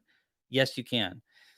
Now, one of the things that I did with one of ours that we had a video on is I had the two dividers in there and made three compartments, and I was running queens, queens, queens. And what would happen is if one didn't come back and they kind of got far behind, then I could take from one that started getting too big for their 3 frame compartment. And basically, I would keep the bees over in the compartments that they came from, but then I would swap a good frame of brood for a frame that had no brood and the one that was weaker, and then drop a cell, and that really righted the ship and did a good job. But then later in the season, on the last round of queens, I had only 2 of the 3 come back, and so I pulled one of the dividers out. The way mine's made up, I can either have 3 compartments or slide just one in the middle and have 2 5 frame compartments, which is one of the reasons we made them like that. And so now it's, you know, you've got a double colony like that. I don't know if they sell them like that, but I really like that feature. But yeah, I'm really going to be looking forward to doing more videos on that in the future. I think it's a nice, easy system for raising queens and maintaining small splits. I like 3 frames a whole lot better than 2 frames. They're just more forgiving. Awesome, Jason. Yeah, I think they're a nice little system.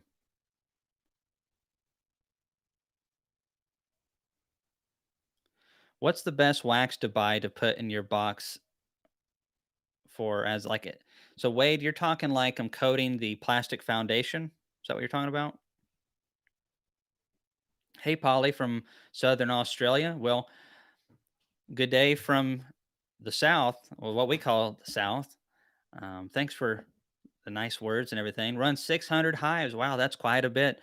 One of these days, I'm going to have to come down to Australia. We've always wanted to go and learn some about Aussie beekeeping and stuff. I'm sure it's really exotic to us, anyways.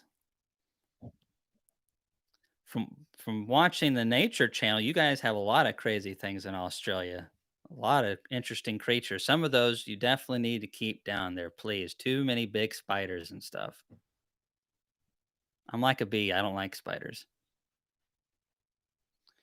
Okay. Yeah, wait. I really prefer the whole sheets typically, but like you're talking like a swarm trap, then just make sure it's level and you can use starter strips. I personally I like solid sheets, but at this point I can afford it. Used to, I could not, and so I was doing starter strips. You can totally do it. It just takes more time, but it takes less money. At this point, I need more time, and so I've got to spend the money. So I think that's one of the issues of growing a business that I found is finding the balance of when I need to switch from buying back more time essentially by getting somebody else to do the work for me. I can't believe I'm buying stuff pre-made these days. I remember saying several years ago, I'll never. It's the dumbest thing in the world to buy a pre-made frame and have foundation already put in. And I I bought 3,000 this year. That guess that makes me dumb.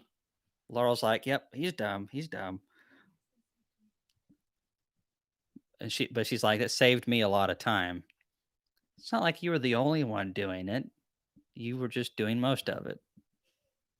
I was driving a semi. Okay, couldn't help it.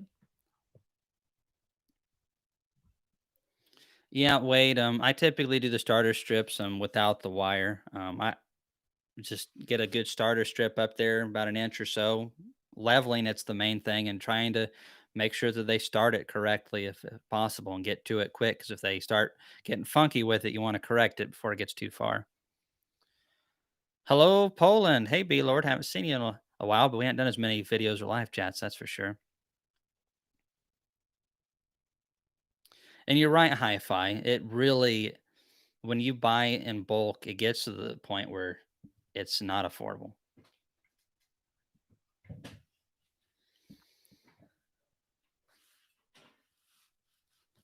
Well, Krista, thank you so much for saying that about our channel. It's definitely not a perfect channel. We're just trying to help people a little bit. If you haven't watched Bob Benny's channel, it's just Bob and then Binnie. He's got some great information as well. We're not all about monopolizing the YouTube beekeeping industry. We're just about trying to help people not go through the stuff that we went to when we were starting out beekeeping. Hopefully, it helps. Do you keep dry pollen substitute out all winter? And no, um, I don't. I don't feel like it helps as much as I used to, and what some people think it does. I really, Ian and I have been discussing this quite a bit, and I think Ian's right on that. Basically, pollen supplement only helps a little bit outside of when pollen's coming in, and I really have been testing over the last couple of years because I feel like that's one area that I've needed to grow in is nutrition. So I've been trying to feed pollen patties at different times of the year, different types of patties, different ratios, different quantities, all that stuff. Starting earlier, starting in January, feeding and different things. And ultimately, the great colonies are great and the poor ones are typically poor. It's not that they don't benefit from the supplement, but I don't feel like getting much outside of the realm of when they already have resources that it does a whole lot. If they don't have a lot of bee bread or they don't have some pollen coming in, it doesn't do much.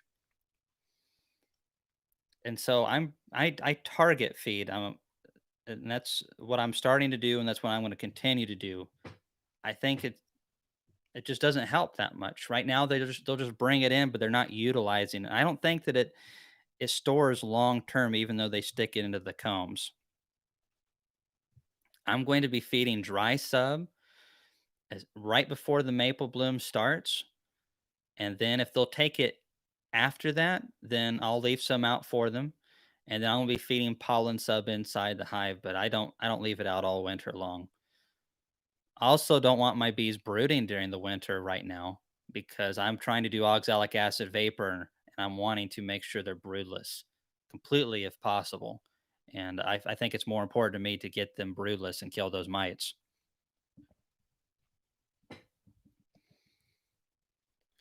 John Tanner asked, "Have you retired from truck driving?" And for all intensive purpose, I can't say anything.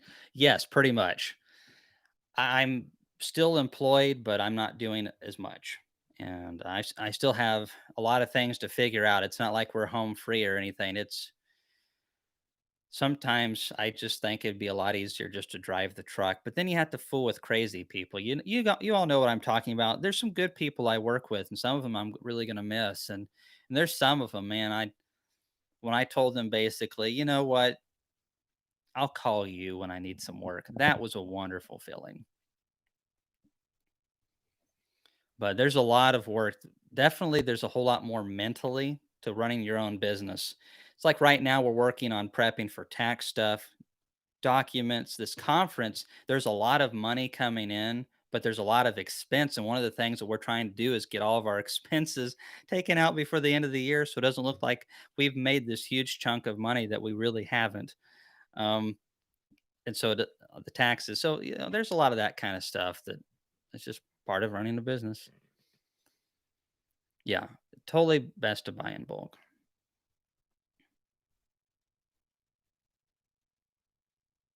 Hmm. Wow. Well, jackpot, John. I hope that we've helped out a little bit, and it really takes a few years to get into beekeeping, I think, and have really high levels of success. But you can be into beekeeping for a decade and not have high levels of success. I can speak from experience.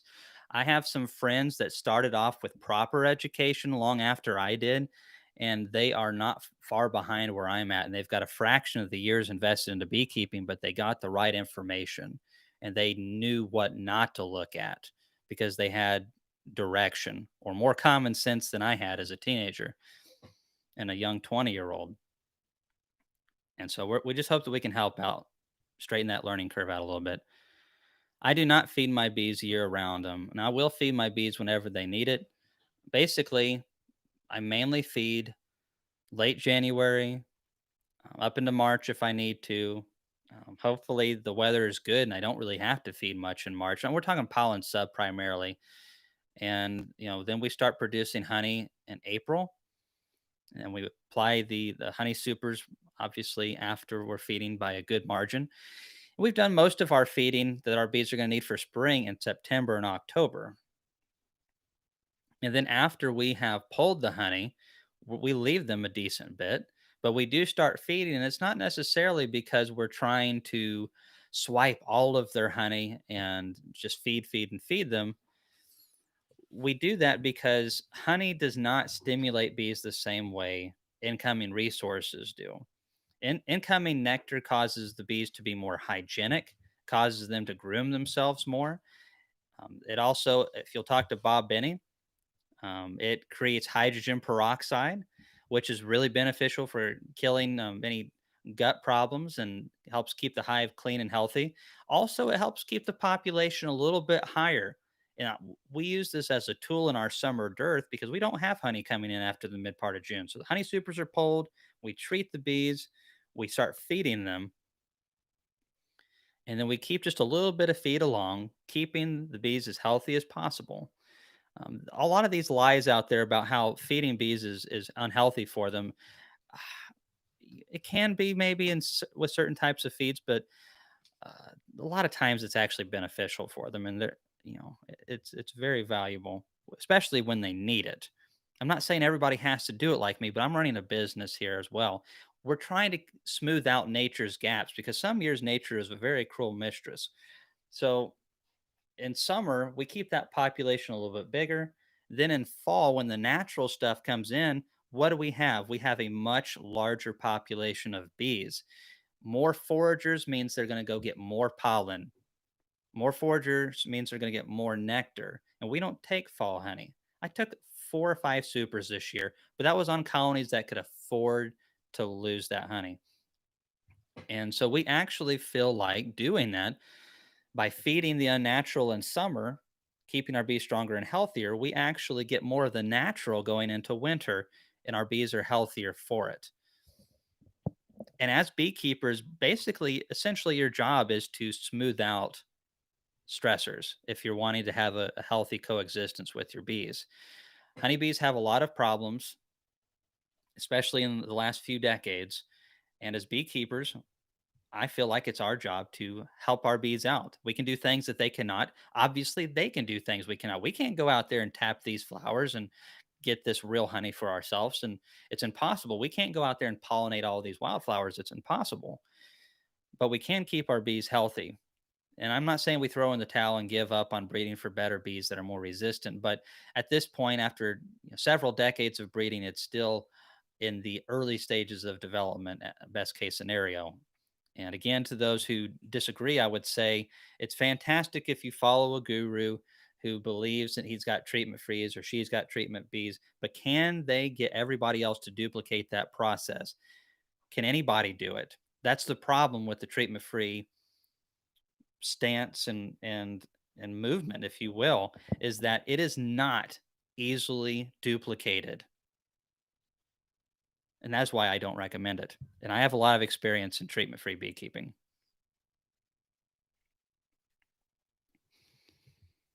Let's see here. So no, I don't feed my bees year round, but I do feed them more than some people do. But my bees are also stronger and produce more honey, real honey, than a lot of people do around here because my bees are rough, tough, and able to kick butt and take names. What kind of swarm traps do you use? Five framers or 10 framers? They both will work. I typically lean towards 10 framers because your big swarms, your prime swarms, are going to occupy a 10 frame very quickly within just a week. I could have that completely drawn out. And I have used Swarm Commander, but mostly I've used lemongrass, and I personally haven't seen a whole lot of difference between the two. Now, I do use old combs, and I think that's more valuable than either one of those.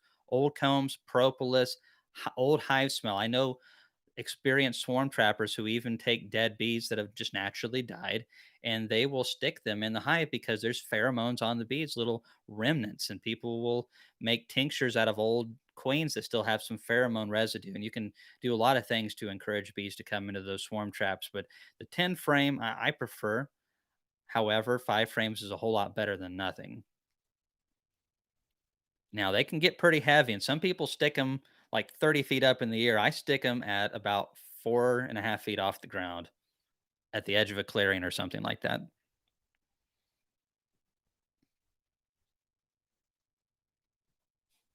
Let's see here.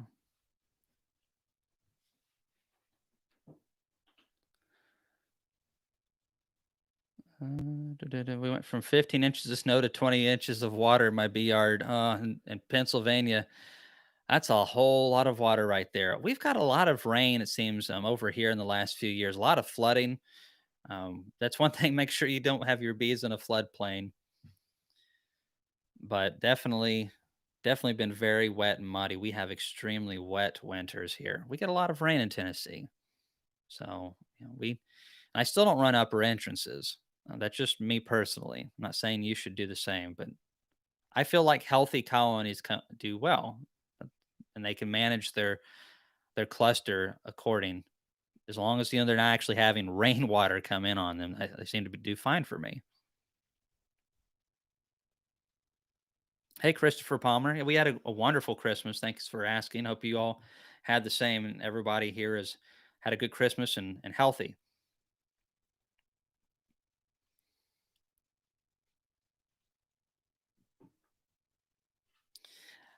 So this person's asking, and I'm sorry, I don't know how to pronounce your name. Audrey, I would guess. Um, Sorry if I messed up your name. Do you think it causes stress for the bee's natural circadian clock when you leave sugar syrup or pollen patties overnight? Something I heard from a beekeeper on YouTube. That sounds really suspect. Bees don't all sleep, and definitely not all the time. There's bees working constantly, and they work well in the dark. I don't see how personally that makes any sense to me at all. And during the busy parts of spring, when there's so much incoming nectar and pollen, they are constantly just handling it and all night long too. And so when the people talk about the bees will know when to stop taking sugar syrup, it's usually because they've been feeding it, open feeding it or something like that, or even on an entrance feeder, and all of a sudden they've stopped because the honey flow started. And oh, the bees, they know when to stop feeding, but actually they're so busy with the real stuff, they work on it all night long, ripening up that nectar, passing it from one bee's crop to the other to get the enzymes in there and help cure that honey or nectar into honey. And so I don't see how that makes really a whole lot of sense to me. Josh Voorhees? Oh my goodness. So somebody obviously has too much time on their hands and you know who you are. I don't know if you all can see that. Someone drew a picture of me with wings and two antennae. Thank you very much, Josh. See if you get any honey for Christmas next year. I do have a question. I put out 5 gallons, 2 to 3 to 1, pretty quick, pretty thick. I have three double boxes and two nukes. Where do they put it all? I looked through the top. I really didn't see it. I don't know. Bees do eat quite a bit. If there's a lot of bees in there, they go through resources pretty quickly. However, um, you can those combs will store a lot of syrup in there, especially when they ripen it down. Deep frames can hold a lot of syrup and a lot of honey. And one thing I was hearing from Michael Palmer, I think it was last winter, I was listening to one of his videos, and you don't want to overfill your colonies because they need cluster space in those cells. And also, they need to have places to lay um, once they start gearing up in February, especially here in Tennessee. So I don't know. I typically don't get into my colonies a lot and check for that kind of stuff this time of the year because I've already done that. I'm definitely not feeding right now. Not that I probably could, but that's why I strongly recommend in the future for everyone, even if you're in the part of your fall flow, unless you're planning on taking fall honey, which that's your business. I don't here. Start feeding. Get onto it quick. Get to it early, and then well before winter, see what your bees have and know what they have, and relax in wintertime because you know that your bees are set. But maybe they do. Maybe they're so light they're eating a lot of it.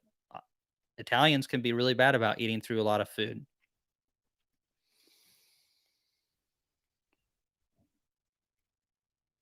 Yeah, open feeding. I think has its merits maybe in a few situations. I really like specifically feeding individual colonies, and that's one thing I really see going into fall, and then on the tail end of fall, that when we start feeding out of our tote, you get to some of these colonies and they're great.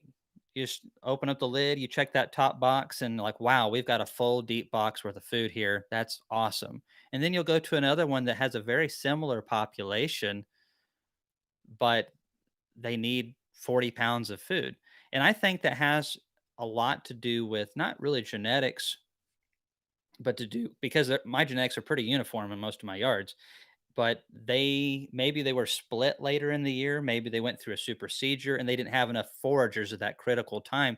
Because a lot of times, especially with our short fall flow, there's only 2 or 3 weeks of nectar, significant nectar production. And if the bees aren't ready for it, they might be the same size as that colony 3 weeks after the flow. But if they're not at the same size during the flow, then they're going to miss out and you have to feed them a lot. And when you individually go through the bee yards, you can feed the ones that need it, and instead of open feeding, typically you end up plugging out some, and then some are still too light with open feeding. So I think it has its place, but I still am a firm believer in getting out there and individually addressing it individually. There we go. So Shane and Lisa said, found the answer. Oxalic acid is not expired, just had to keep it dry. I'm sorry if I didn't clearly say that. I think I addressed half of your question. It can be a little hard for me sometimes to stay on topic. I'm a little scatterbrained, especially when I'm running off of like 4.5 hours of sleep, and also when I'm trying to read other people's questions and I don't do it intentionally. But yeah, oxalic acid crystals do not expire. Just try not to get them, leave them out in open air so they will pull in moisture, makes them slower to cook, and could have other negative side effects for all we know.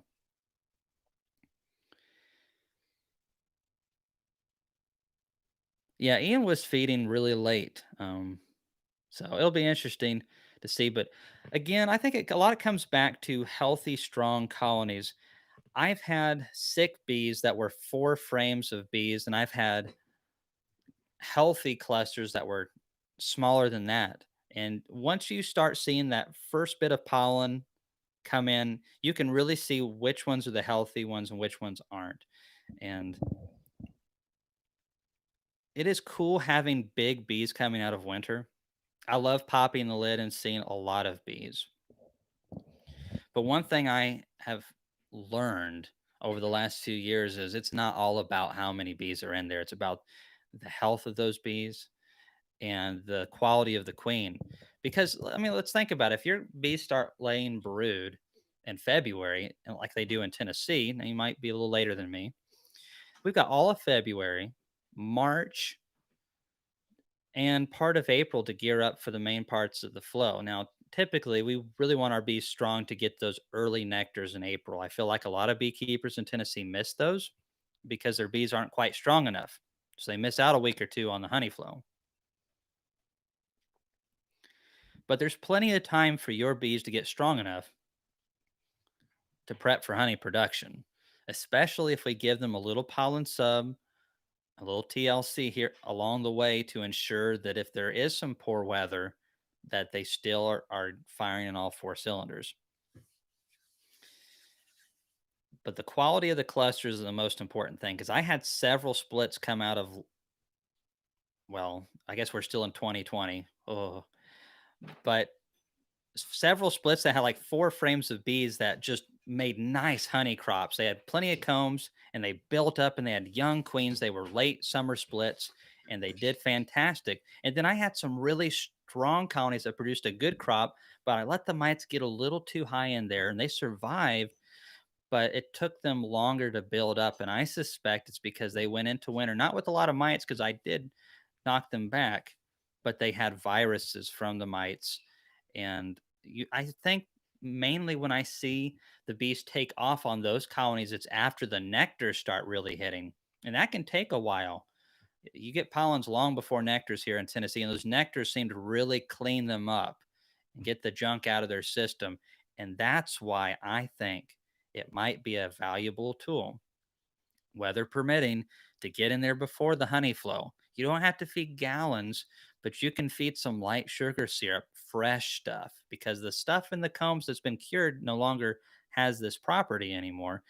Feed it through the bees, clean their system up, and just try to help remove any EFB, maybe viruses or anything. Feeding is healthy for bees. Incoming food is good for them. Honey is hardtack, and so is sugar syrup that's in the comb. It's just not as beneficial as fresh feed. Just some thoughts on it.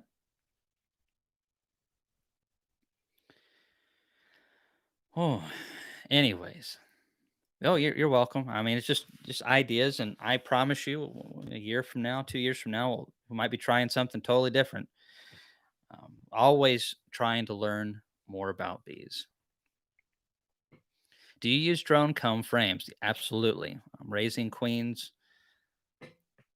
they're really important to have plenty of good drones for our queens. We need an excess amount because that's the equation that we don't fully know how to address. So it's better to err on the side of too much than too little. And I that's why I talk about Varroa mites so much, is because there's so much about Varroa we don't know, that I would rather err on the side of focusing on it a little too much than not focusing on it enough, because focusing on it too much is a waste of time and maybe a little waste of money. Not focusing on it enough causes you tons of money and lots of losses over time. But the drone combs, I don't use them for mite control. I definitely don't have time for that. I don't think it's effective enough personally, but for our queen rearing yards, it's very important. Oxalic acid is best in the upper 30s. That's on the low end. Some people will argue that ideally 40s and 50s or above. Be careful doing it when it's 90 or above because it's warming up the colony. Bees are hot natured and it can get too hot in there. Deslate, I don't use essential oils for mite control or brood boosting. I don't think it really does boost brood production. And there's very little data to prove that it actually works for mite control. There's as much data out there conflicting its positive gains, and some of these essential oils actually could be a problem. So each essential oil has to be tested, in my opinion. Um, some people are really into that stuff. I've tested it out a little bit. I think that they have uses, but the problem is we don't understand really what they are yet. And most of what we know about essential oils is based on rumors and opinions instead of facts. And if I don't 100% know what it's doing for me, I'm definitely not going to use it. Now, lemongrass, that's really good for swarm traps and stuff. And people use lemongrass in feeds and stuff like it's there's some in Ultra B to help encourage them to eat it and stuff. So I mean it does have its place, but again, I think we understand about 1%, I think, of what we need to know about essential oils. They may be helpful. And I think more research needs to go into that. The problem is though, there's not a lot of money being put into those kind of things. And so we're just left to our opinions and our guesswork, which is a problem. We have a big problem in this industry. We don't understand mites and viruses enough. We don't have good enough controls. Our best controls are not near what I think they should be. There's too much guesswork. Over time, we've got to get to the bottom of this stuff. And I would like to say that science is going to get us there, but sometimes science moves too slow. And I think that's why sometimes as beekeepers, we've got to tinker around, and we do. We are quite the tinkerers. But we have to be careful, and we also can't be subject to being biased, and it's very easy when it's our stuff or what we believe that kinda goes along. Because I love essential oils. We use them in other things, not really beekeeping, but I think essential oils are really cool, and I think they're natural, so that's cool. But there's a lot of natural things that are very toxic as well, so you have to be careful.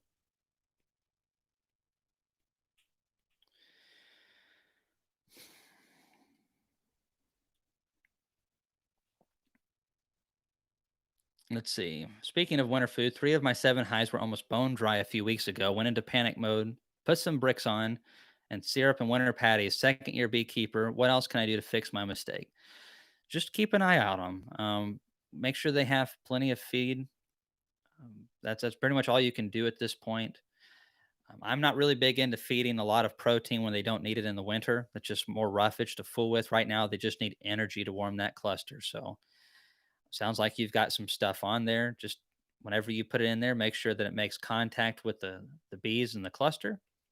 And if it's especially if you're in a mild area, they're gonna get access to it. And just kind of watch for it. But definitely, I recommend in the future get in there extra early.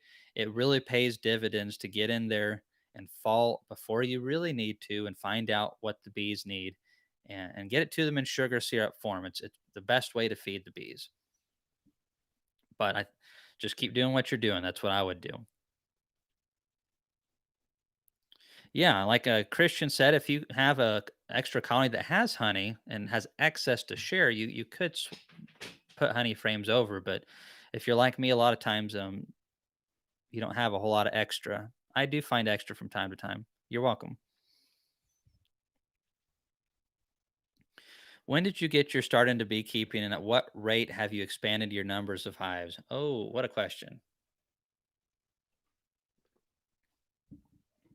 Well, started 17 years ago,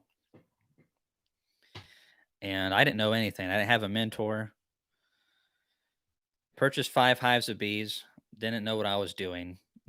I got into my first hives by myself, and it scared the living daylights out of me being, was it 14? Something like that. My parents and my brothers wanted nothing to do with my newfound hobby, especially since I'd already gotten a couple of them stung, moving them into the farm.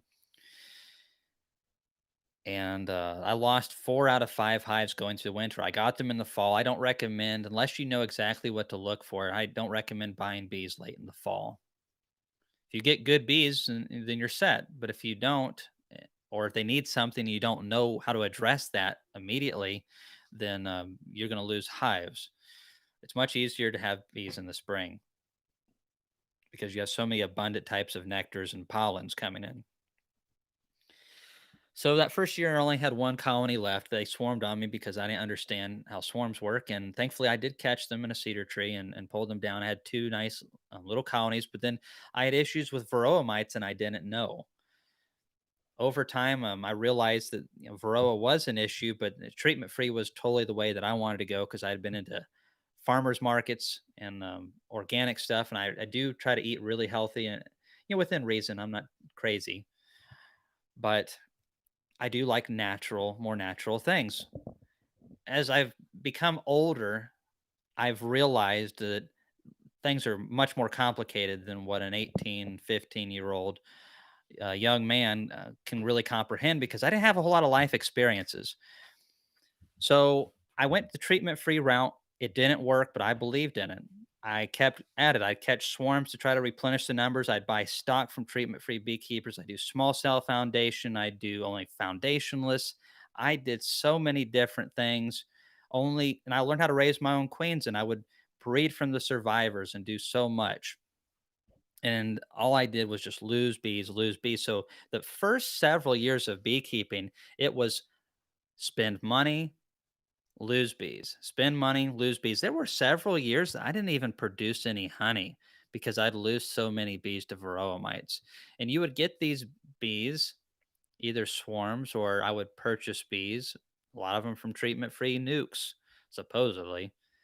And you get them in spring. And then you go through summer and then you start seeing the classic varroa cases in September and October.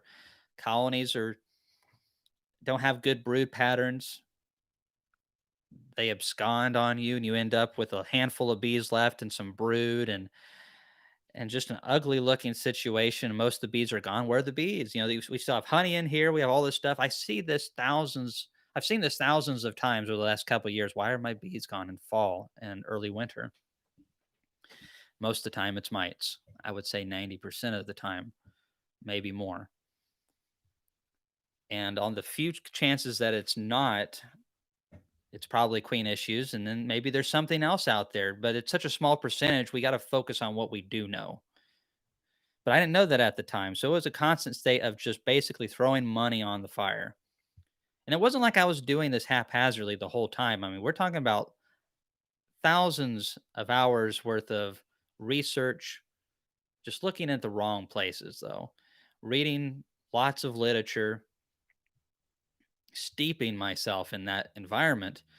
And now looking back on that, it's a little embarrassing to be honest. And but it would be dishonest of me not to explain that to the rest of you because I've struggled a lot, especially early on in beekeeping and not making a lot of honey, not keeping my bees, and it wasn't sustainable, not even close.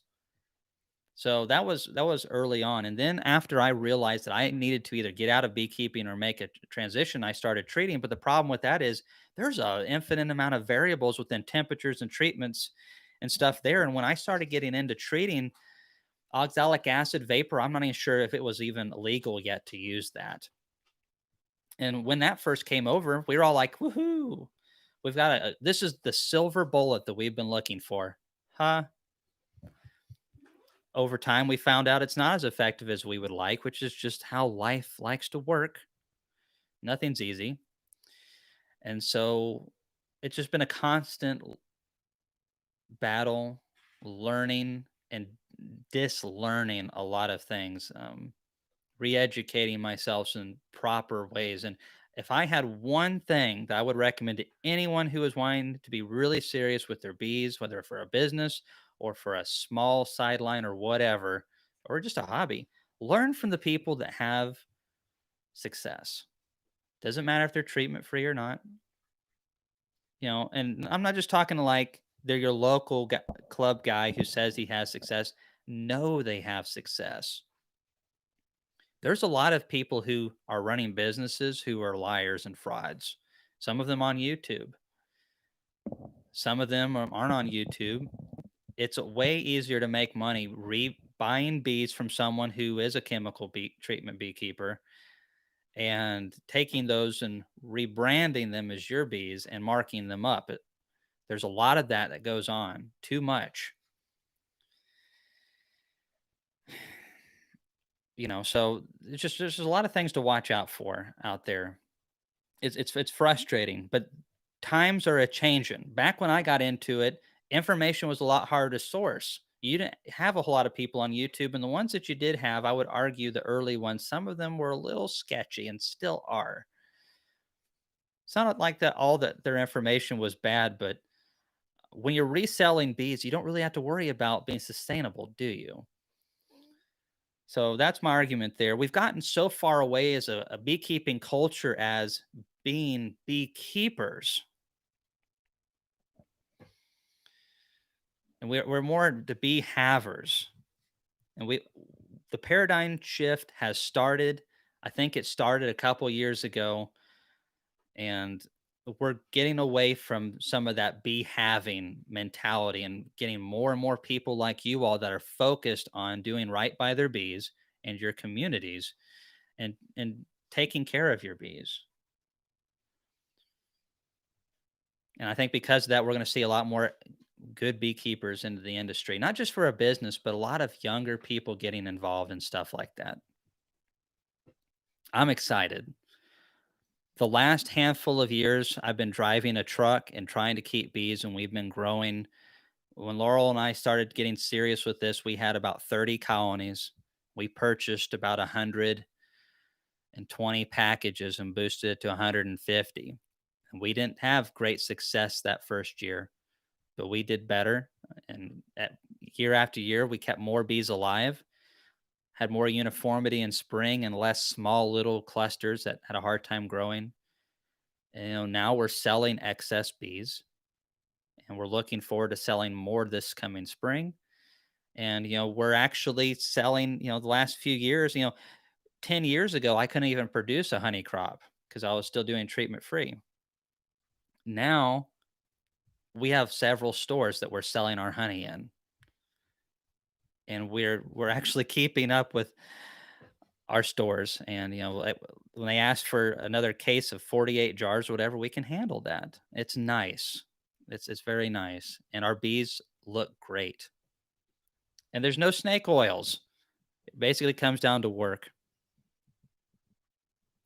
Don Bearden, where's our Notre Dame fan? I'm sure there's one in here somewhere. I'm looking forward to that game. Let's see. What mixture do you prefer for sugar syrup? 1 to 1 or 2 to 1? Well, it just depends on what time of the year it is. Earlier this year, I was feeding stuff that was thinner than 1 to 1. I didn't realize how good it was. I was just doing it because I was lazy and didn't want to have to focus on just 1 to 1. So I made something a little lighter than that. Bob, Benny, and I have been talking when I've been talking to him about our conference and him talking about feeding bees and drawing comb. He's been talking to me a lot about feeding lighter syrup. And the man knows a lot about bees. In my opinion, he deserves a PhD in beekeeping. The guy's doing algebra, and the rest of us are just trying to keep up. Maybe calculus in beekeeping terms. And you just know so much. But yeah, 2 to 1 if you're wanting to put on poundage. But if you're not needing to put on a lot of weight, then something thinner I think is better.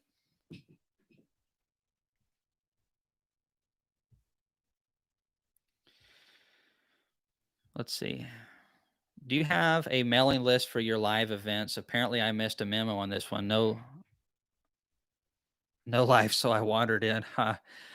Typically we do give more of an update. We just kind of threw this one in with the holidays and everything. We've just been kind of flying by the seat of our pants, and this conference has kept us extremely busy. A lot of emails and phone calls. We haven't done as many videos lately as we'd like to have done. I've got a long list of things to do videos on. I just hard to find the time, especially with the holidays right now. Laurel's going to post the registration form below. It's the 8th and 9th of January. Again, any of those of you who are coming, make sure if you need something from Kelly's or Dadent, you order it because you get big discounts at the conference.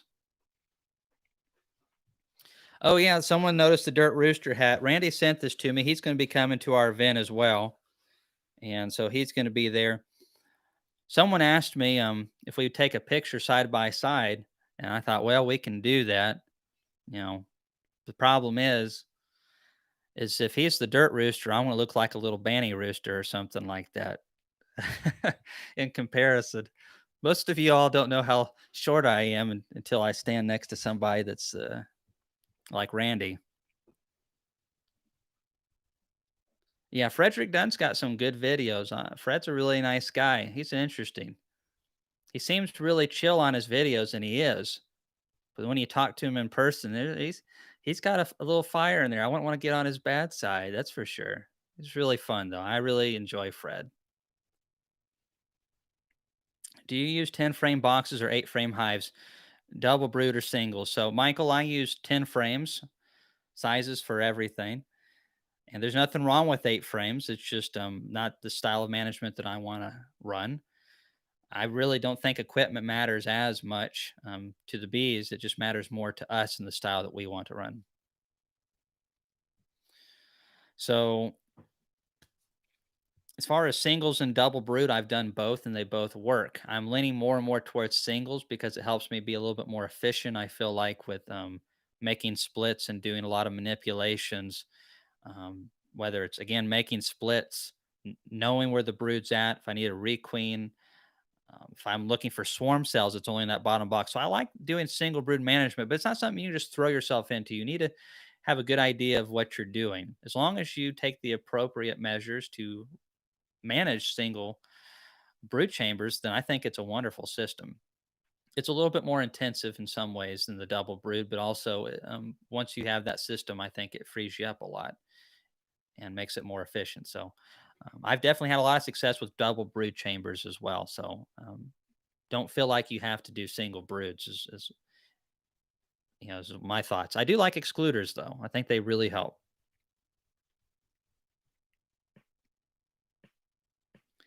Yeah, short and strong is good for beekeeping back maintenance. I think so. And we've got that little lift coming. I'm excited to use, and it's going to help out a lot.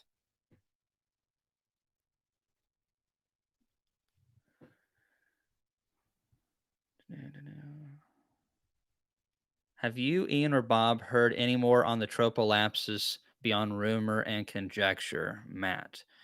Well, Matt, I've heard a little bit, but a lot of it is what I've seen from Dr. Samuel Ramsey. Now, if you haven't already, if you're wanting to get more details on the tropolapsis mite, then I suggest looking up Dr. Samuel Ramsey. I don't know if he's in the United States, he probably is now, but I don't know the way the conditions are. But he was in Thailand for a while studying them. And I think that's great. Learning about our enemy before they get here. Maybe they will not get here. I hope that they never do, but you've got to plan for these things. We obviously were not prepared for Varroa. We're still, I think, behind the 8 ball and not doing a good enough job. But they seem to struggle because Varroa mites can last on a broodless in a broodless hive for quite a long time. When the bees swarm, they're broodless for a little while. Now it is hard on them. It breaks the cycle. They shed mites when that happens, but they definitely don't shed all of them, just some of them. The tropolapses really struggle with long-term brood breaks. So places I feel like that have significantly hard winter brood breaks are going to, if they do make it over here, have a hard time with the tropolapses. With the tropolapses have a hard time being in those areas. But the problem is, what about places like southern Texas and Florida and California and the southern states and other parts of the world that are very mild? They could be a huge problem because now you've got two mites and these reproduce faster and they could maybe even bring some new viruses. Who knows? I really hope and pray they never leave where they're at right now and they stay over there. But it's something to. I would look into Dr. Samuel Ramsey. I think he's got probably the most up to date information on that.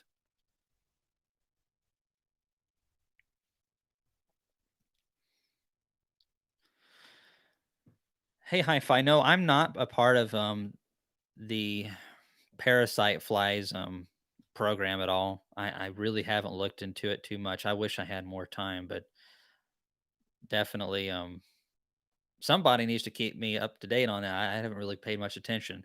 So Don asks, "What do you feel? How do you feel about plastic excluders?" And I have several, probably about 100 of them. And I know Ian has a lot more than that, and they definitely work. I haven't had any issues with them whatsoever as far as bees passing through them and stuff like that. The metal ones are better, but you pay a lot more for them. And a lot of times, if you can get the plastic ones on discount, they're pretty darn affordable. So, I mean, I started out with plastic ones because it was just a little bit too much of an investment. This last year, I purchased 100 metal ones, and this year I'm purchasing another 100 metal ones and doing it by little increments. But I've been using plastic up to this point, and they've done a good job.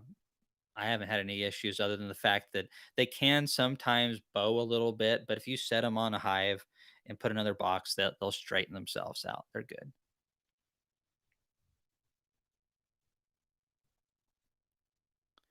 On plastic excluders, what is the best cleaning method?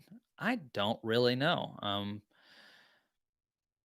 Definitely don't stick them in something hot. Some people are putting them in solar wax melters only to find that the heat warps them permanently, which is a problem. I think, if I'm not mistaken, Richard Noel had a video on how to clean those things up. It seemed pretty efficient, but you can scrape them a pretty good bit. But I usually just scrape them and deal with it. If one's really bad, we might take a little more time, but I don't have anything special. Yeah, metal's way easier to clean because you can stick them in a solar wax melter or something hot like that, or even use a heat gun and just or even just some heat gun on a low setting and just warm them up.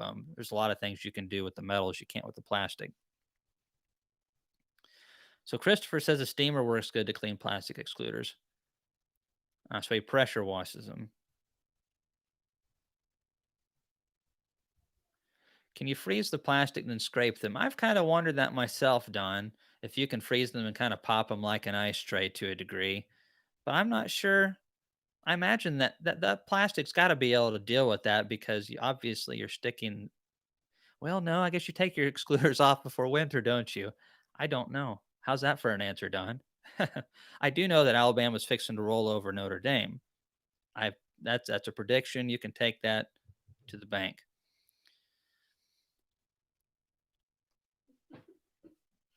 How do you deal with moisture and honey? Well, typically I let the bees get it down low enough that I don't have to worry about it. And my bees do a really good job of that, especially good strong colonies are great about lowering that moisture. Wheeze Beesbury, you wish. Oh, come on. Alabama's going to spank that Notre Dame hiney.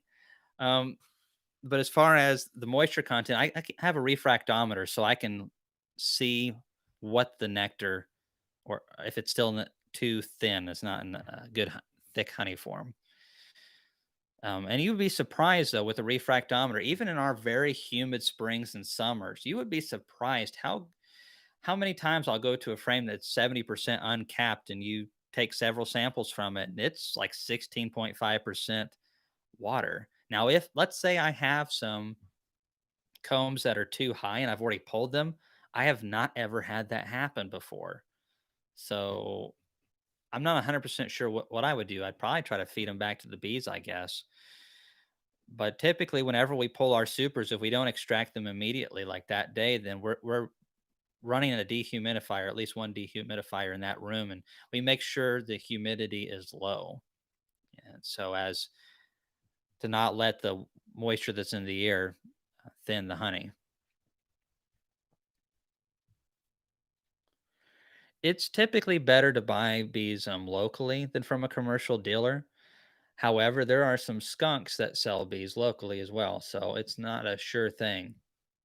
Um, it's buying bees is a frustrating thing. It really is, and I that's why I encourage you all so much to focus on trying to get to the point of keeping your bees healthy and alive, so you don't have to buy them, and also learn how to make splits because every good beekeeper I know loses colonies, and it's going to happen. So be prepared for it. Have a few extra hives, and if queen doesn't come back from a mating flight, you've got a nuke you can plug right on in.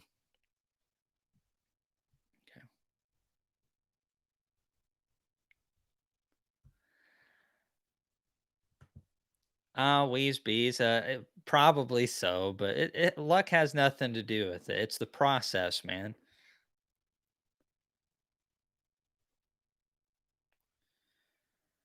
Yeah, hi-fi. You can find some pretty nice refractometers. The one I've been using is off of Amazon, and I think it was somewhere. I might have paid a little bit more than 20 for it, but it definitely has done a good job and seemed to be pretty accurate.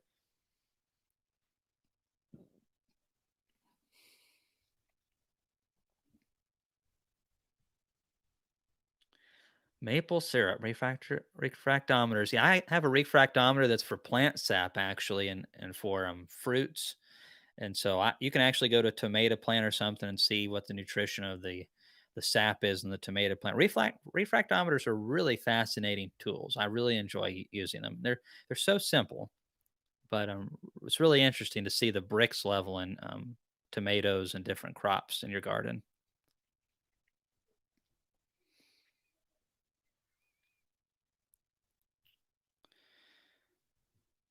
Kirk Brothers, where can we buy carnies? Well, I was talking with a friend of mine about this just the other day, and I kind of brushed over it earlier, but it's so hard to find bees that give you the traits that you want. When I think carnies, I think of bees that are very sensitive to incoming foods and a lack thereof. And so they build up in response to those incoming food stuffs. And whenever it cuts off, they cut the brood production off a lot more than an Italian hive would, or a hybrid bee that has probably more Italian genetics in there. And we have a lot of genetics floating around. Our bees are not as pure as whatever some people tend to think.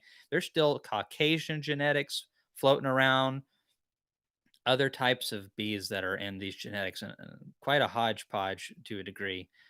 Not enough diversity in some ways, though. I still think we need to encourage more diversity. It's complicated. Bees are really complicated because they need the diversity, but they also don't need to be too diverse. And the fact that they're like poor quality bees. We don't want to encourage poor quality bees, and I feel like we're doing a lot of that in this country because we have so many big suppliers. We don't have enough local people doing stuff, so we're not getting more more specialized bees. When I think of carnies, I think of that extreme turnaround and build up and cutting things off.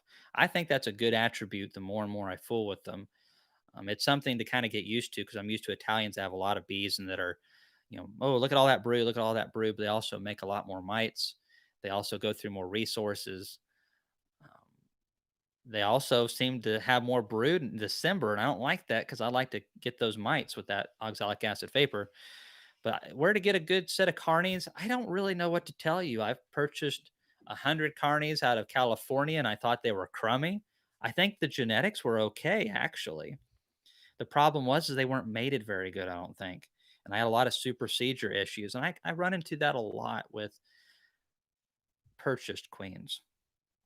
And I have it sometimes with mine too. So nobody's immune to that.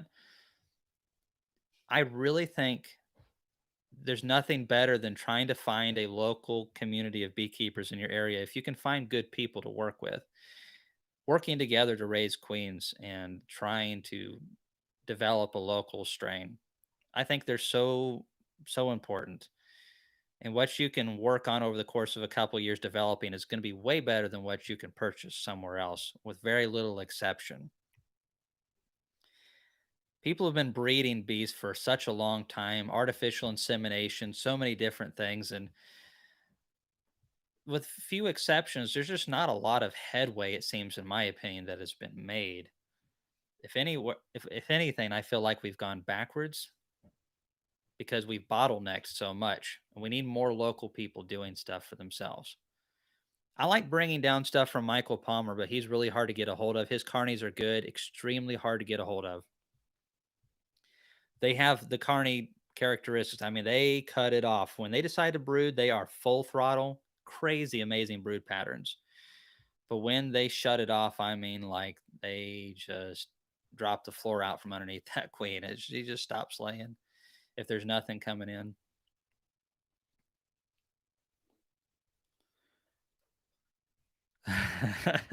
Laurel says she's about to pull the plug.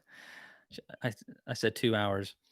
So, what do you do to preserve your boxes? We used paraffin and microcrystalline cooked at 250 degrees for 10 to 15 minutes, depending on the equipment. And I actually just did something to my wax dipping unit to make it, I think, a lot better. So, hopefully, it will work out really good. And I think it was a pretty inexpensive, cheap fix and going to be worth it. I can't wait to do a video on that.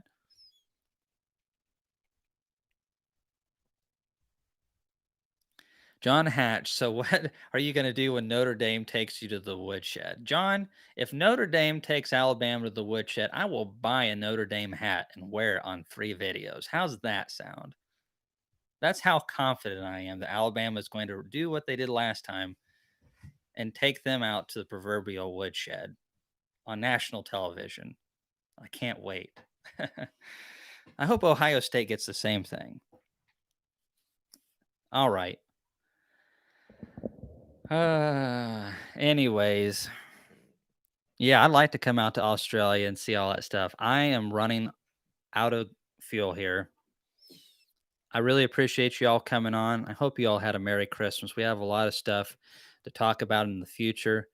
I haven't talked near as much about the experimental yard and the nitty gritty details just because I haven't sat down and figured it out. And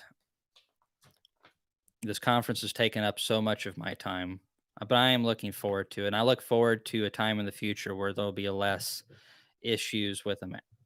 Everybody from anywhere being able to come and hang out. And this is it's a much smaller conference than what we're going to have in the future. And there's going to be less vendors. So in the future, it's going to be quite, I think, the trade show. Got a lot of people looking into coming, excited about it for 2022. But if you have any comments or questions, you know where always to leave them. You all have a happy new year, and here's to 2021 being better than this year, surely to goodness. Thanks for watching.